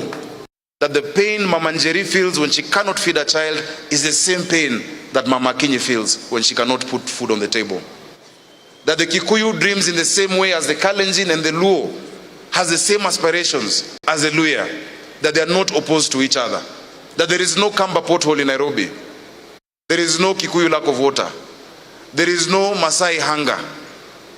That we have more that unites us than what divides us as a city. And the results of the election showed just that. That the people of Nairobi stand united. They acknowledge that there's more that brings us together, and they want a united county moving forward. That jirani yako ndio ndugu yako. And that is why I must salute the people of Nairobi for maintaining peace, for remaining peaceful even as we wait for the outcome of the Supreme Court petition. Thank you watu wa Nairobi, mko mbele tu sana. In many ways, as I've said, in many ways, I was an improbable candidate, a long shot. As I said earlier, kijana wa mtaa with a dream, and that dream will start being implemented. As weeks turn to months, na mtazamaji, huyo ni gavana wa kaunti ya Nairobi, gavana wa 4 wa kaunti ya Nairobi, Johnson Sakaja. Shakula kiapo, anajieleza vizuri hapo, na tutakuwa mtazamaji tukitupia jicho kaunti zingine. Lakini kabla tutoke kwenye kaunti hiyo ya Nairobi hii ambayo tuko kwa sasa, naibu wa rais ambaye ni rais mteule alihudhuria kikao hicho, hafla hiyo, akashuhudia, na pale alionekana kumtaja Johnson Sakaja kama, kwa maneno yake alisema ni candidate ambaye ni miracle candidate kwa maneno yake. Kwa hivyo tupate kusikia hotuba yake ilikuwa ni aina gani. Governor Johnson Arthur Sakaja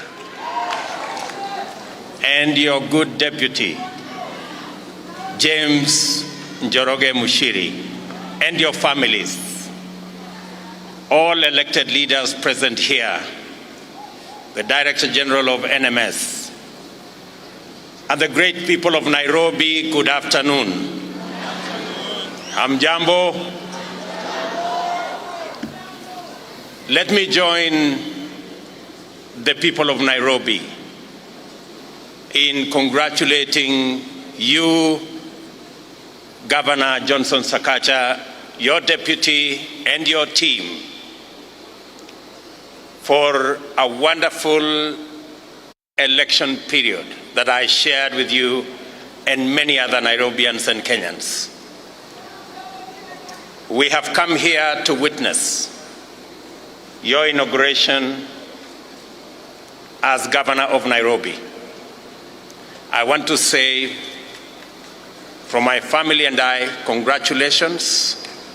From the UDA and Kenya Kwanza family, congratulations. You have made us proud. I want to take this opportunity at this very early moment, not only to congratulate you, but to wish you well as you take over the reins of governor of this great city, which also is the capital of the Republic of Kenya. As I congratulate you, Governor, I congratulate all the other governors that are being sworn in today across Kenya. I know about 45 governors will be sworn in today or have been sworn in already. And I want to say to all the governors of the Republic of Kenya, congratulations. And I pledge that the government of Kenya, the national government of Kenya, will work with all the governors of Kenya in making Kenya a great nation. In a very special way, allow me to pass very special congratulations to the women elected governors of the Republic of Kenya. In this election, the people of Kenya made yet another historic decision. From the 3 governors that were elected in 2017 that are women, we now have 7 women elected as governors in the Republic of Kenya. And I want to say congratulations to the women of the Republic of Kenya and to those who have been elected as governors. Very special congratulations to Fatuma Achani, elected governor of Kwale County. Very special congratulations to Cecily Mbarire, the elected governor of Embu County. Very special congratulations to Anne Mumbi Waiguru, the elected governor of Kirinyaga County. Very special congratulations to Governor Faith Kawira, the elected governor of Meru County. Very special congratulations to Wavinya Ndeti, the elected governor of Machakos County. Very special congratulations to Gladys Wanga, the elected governor of Homa Bay County. And of course, very special congratulations to Susan Kihika Mburu, the elected governor of Nakuru County. To all these great women, we wish you well as you take over the responsibilities of governor in your counties, and to all the other governors that have been elected in the Republic of Kenya. I want to say just two things to our governors, starting with my good friend Johnson Sakaja, that you will have the undivided support of the government of Kenya as you discharge your responsibilities in your counties. I know, having been chair of the Intergovernmental Budget and Economic Council, that we have had challenges on matters to do with release of shareable revenue on time. I want to commit to all our governors that the government of Kenya going forward will make it possible that the shareable revenue will be released in time and in accordance with the law and the Constitution, so that we can better manage our counties and make it possible for you to deliver on your mandate and the commitments you have made to the constituents in your counties.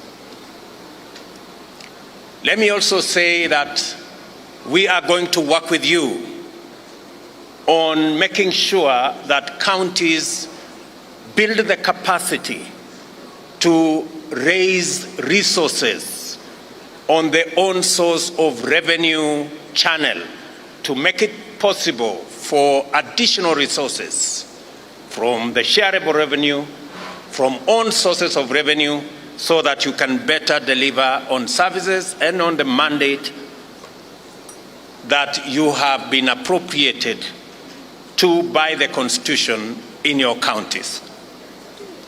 I also want to commit that we will work hard. I have already discussed with the Kenya Revenue Authority on how to raise revenue. And I commit that we will work together with you so that Kenya can live within its means.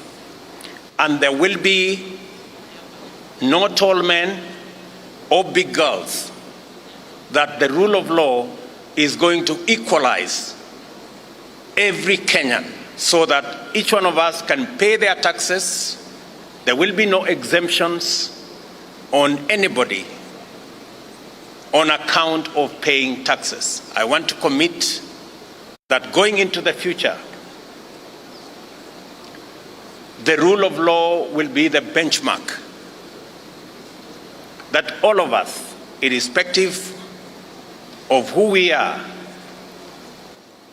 will be expected to live by the rule of law. I want to commit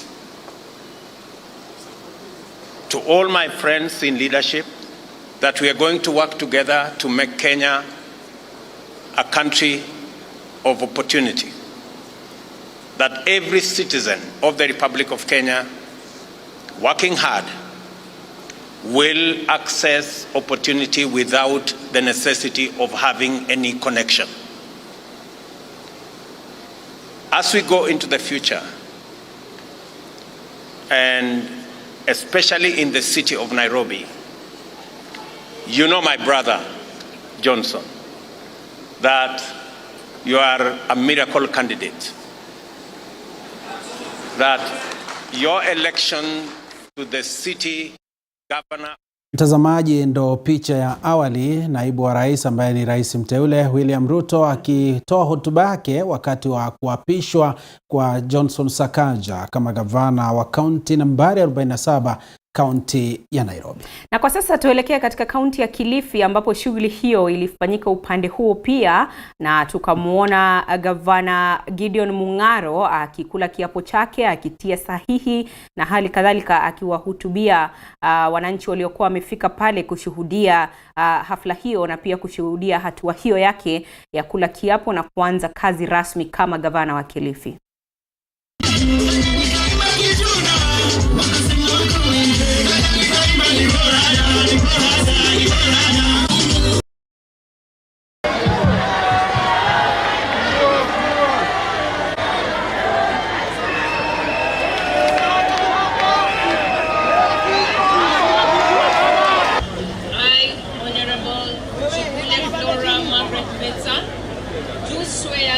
I shall always, truly, and diligently serve the people and the Republic of Kenya in the office of the Deputy Governor of Kilifi County. Hata uwe na mbio aina gani, lazima upeane kijiti kwa mwenzako.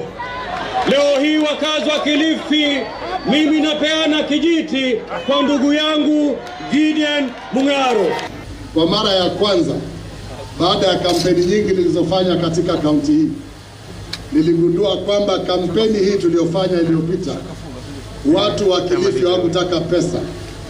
Watu wa Kilifi hawakutaka kupewa samula ndio waweze kuhudhuria mikutano. Walihudhuria mikutano wakiwa na imani kwamba county government inayokuja na serikali kuu inayokuja itafanya mabadiliko katika. Mtazamaji, ni picha za awali kutoka kaunti ya Kilifi ambapo gavana Gideon Mung'aro alipokezwa usukani kama gavana wa kaunti hiyo, na itakumbuka kwamba atakuwa na hudumu na naibu gavana wake Flora Mbetsa ambaye amezungumza hapo awali. Vile mtazamaji, hivi sasa acha tukuvushe tukupeleke kaunti ya Nandi ambapo gavana ambaye amekula kiapo chake Stephen Sang anahudumu kwa muda wa pili wa muhula wa pili, mtazamaji, na tusikiza alikuwa na kipi cha kusema muda mfupi baada ya kuapishwa. We are optimistic that the process in court, currently in court, shall come to conclusion and William Samoei Ruto will win and his win shall be vindicated by the Supreme Court. I urge the opposition leader in our country today, Raila Amolo Odinga, to tame his reckless and unwarranted insightful statements aimed at igniting tension in our country. All leaders must be measured and focus on efforts towards rebuilding our collapsed economy that was ruthlessly perpetrated by the handshake government. We call upon the President of the Republic of Kenya, President Uhuru Kenyatta, to do the honorable thing, call the President-elect, congratulate him, and carefully steer the country through a peaceful transition to the new government of Kenya Kwanza. This will be his single most greatest legacy in our nation. In any case, as it was in 2013, we saw a peaceful transition from President Kibaki to President Uhuru Kenyatta. We expect to see an even better transition from President Uhuru Kenyatta to President William Samoei Ruto when the process is completed. I urge all Kenyans not to fall into the trap of dark forces trying to create tension, fear, and instability, but instead work towards a united Kenya devoid of ethnic and tribal balkanization. Ni gavana wa Nandi Stephen Sang akizungumza muda mfupi baada ya kula kiapo kutia sahihi kwamba atakuwa akihudumu kama gavana kwa mara nyingine katika kaunti hiyo, na atakuwa na hudumu na naibu gavana wake Dr. Yulita Mitei. Bila shaka, na hivi sasa mtazamaji, tutoke kaunti ya Nandi ni kupeleke kwenye kaunti ya Lamu, ambapo Issa Timami ambaye alikuwa anatumia tiketi ya chama cha ANC aliweza sasa kuteuliwa kuwa gavana wa kaunti hiyo kwa miaka 5 ijayo. Alikuwa ndo gavana wa kwanza, akabwagwa mwaka 2017 na Fahim Twaha, lakini amerejea kuendeleza uongozi wake mwaka huu hadi mwaka 2027 majaliwa. Tusikiliza alikuwa na yeye pia kusema baada ya kuapishwa. Asante sana. Kikundi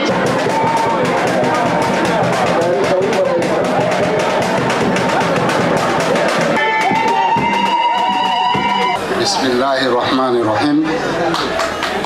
I, Honorable Issa Abdallah Timami, do swear that I shall always truly and diligently serve the people and the Republic of Kenya. I, Honorable Raphael Munywa, swear that I shall always truly and diligently serve the people and the Republic of Kenya in the office of the Deputy Governor of Lamu County.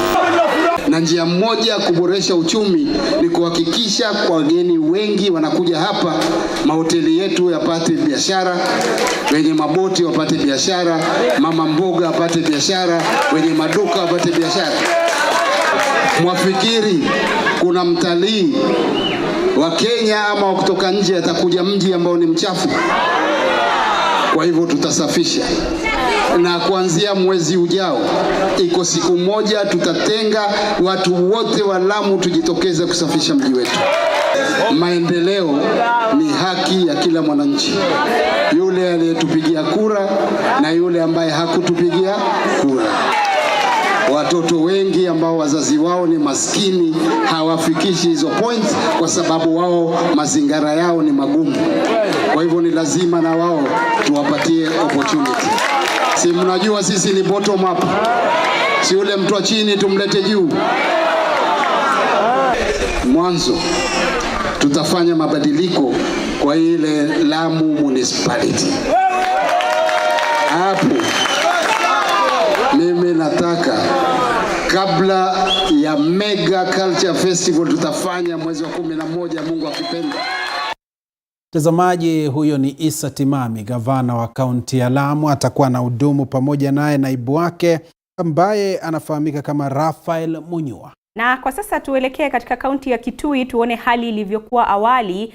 Muda mchache tu baada ya gavana Julius Malombe kula kiapo chake, itakumbuka kwamba Julius atakuwa na hudumu na naibu gavana Augustine Kanani. Kwa hivyo tupate sauti hizo, tupate kuona taswira ilikuwa ni kama gani.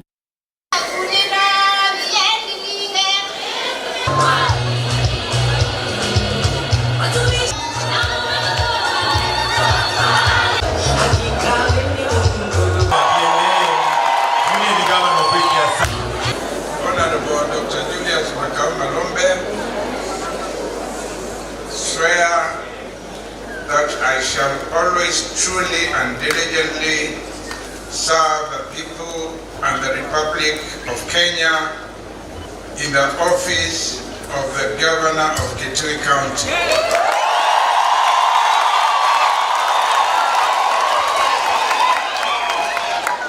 That I shall diligently discharge my duties and perform my functions in the said office, and that I will do justice to all in accordance with the Constitution and the laws of Kenya without fear, favor, affection, or ill will. So help me God. Ni picha za hapo awali, gavana wa kaunti hiyo ya Kitui Julius Malombe akila kiapo chake na kusema kwamba atakuwa akihudumu kama gavana wa kaunti hiyo kwa miaka 5 ijayo. Bila shaka matarajio ni mengi kutoka kwa wakazi wapiga kura waliojitokeza kumpigia kura tarehe 9 Agosti mwaka 2022. Bila shaka, na hivi sasa tutoke kwenye kaunti ya Kitui tuelekee kaunti ya Embu ambaye hivi sasa Cecily Mbarire ni gavana wa kaunti hiyo na vile vile naibu wake akiwa ni Justus Mugo. Tusikilize.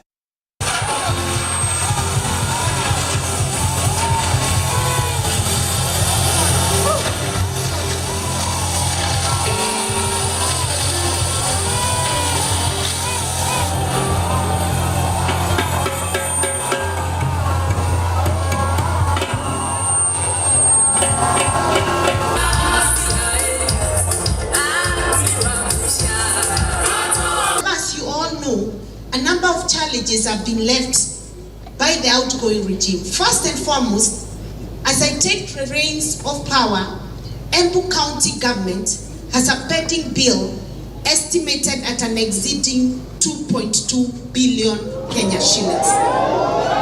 This presents the single largest challenge moving on because the current pending bills exceed the amount budgeted and spent in our county for development in a single year. I promise you that my government will get to the bottom of all the pending bills to ascertain their legality and therefore determine whether the pending bills are payable or not. This will necessitate the carrying out of a forensic audit on the said pending bills and, where necessary, legal measures to be taken to correct the findings of the forensic audit. Ladies and gentlemen, our health care is on its deathbed.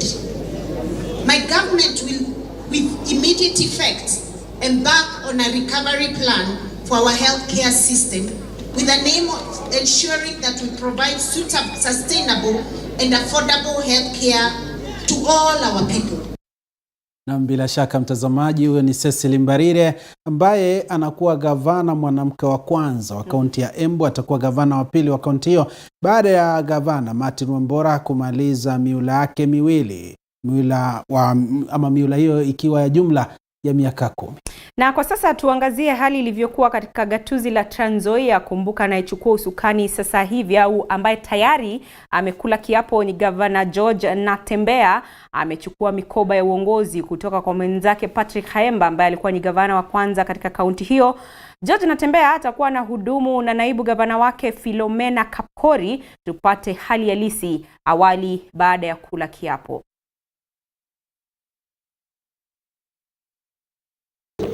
Kwa vile mlijitolea kwa wingi, mkatupatia kura kwa wingi, kudhihirisha kikamilifu kwamba mko tayari kwa mabadiliko. Na sisi hatutawaangusha watu wangu. Tukitoka hapa kazi naanza mara moja. Na mimi nitaunda serikali ambayo itajumuisha jamii zote za Trans Nzoia.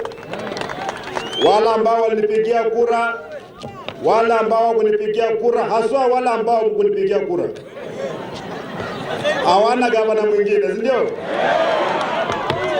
gavana wao ni mimi. The majority of the 45 governors being sworn in today are new governors. Baada ya leo tunaelekeza governors wetu wapya wote to an induction course because the majority are new governors and we have a new generation of governors. We want to wish them well. Lakini pia nihimize kama waziri wa ugatuzi ya kwamba yale yamefanywa na governors outgoing, miradi ambayo imeanzishwa sio ya wale governors waliokuwa wapinzani wenu. Hiyo ni pesa ya Wakenya. Tafadhali mkianza kazi, do not abandon projects. Make sure you complete the projects. Na tunaanza na gavana wetu hapa Natembeya. Tuko na hospitali yetu hapa imechukua pesa mingi sana, over $1 billion. Tunataka hiyo hospitali ikamilishwe, watu wa Trans Nzoia wawe na a full referral hospital. Nataka kuwaomba wale viongozi wote wamechaguliwa, wawe wa county hapa ama wa national government, wafanye kazi na gavana, wasipigane na gavana. Wamsaidie kwa kazi, wapange pamoja. Wawache hii mambo tumezoea tunavutana miguu. Kura zimeisha, sasa ni wakati wa kutimiza ile ahadi tulipeana wakati wa kampeni. Kwa hivyo natumia nafasi hii kuomba wenzangu wale wote waliochaguliwa, tusijali mambo ya chama, sasa tufanyie Mtazamaji kutoka kaunti ya Trans Nzoia, sisi sasa tunafungasha. Ilikuwa lisali ngapi? Saa 7 za kukutaarifu taarifa zenye utendeti tena za kuaminika kutoka kaunti zote 45 ambapo shughuli ya kuapishwa kwa magavana imekuwa ikiendelea siku ya leo. Na vile vile mtazamaji, wanahabari wetu kutoka kaunti hizo wamekuwa wakikupa matokeo na vile vile matukio namna yalivyokuwa yakijiri. Tuna la ziada? Hatuna la ziada ila kufungasha virago vyetu nasi pia tupate kupiga kopo la maji. Tayari tumekuwa tukinywa maji hapa studioni, lakini nadhani wakati wetu umekwisha. Tutakuwa tunampisha mwenzetu Stanley Nyaringita ambaye mtazamaji atakuwa anaingia kwa lugha ya Kiingereza kuendeleza taarifa hizi kwa lugha ya Kiingereza. Naarifiwa ni Paul Kirobi ataingia mwendo wa saa 1 na tutaarifa. Paul Kirobi atakuwa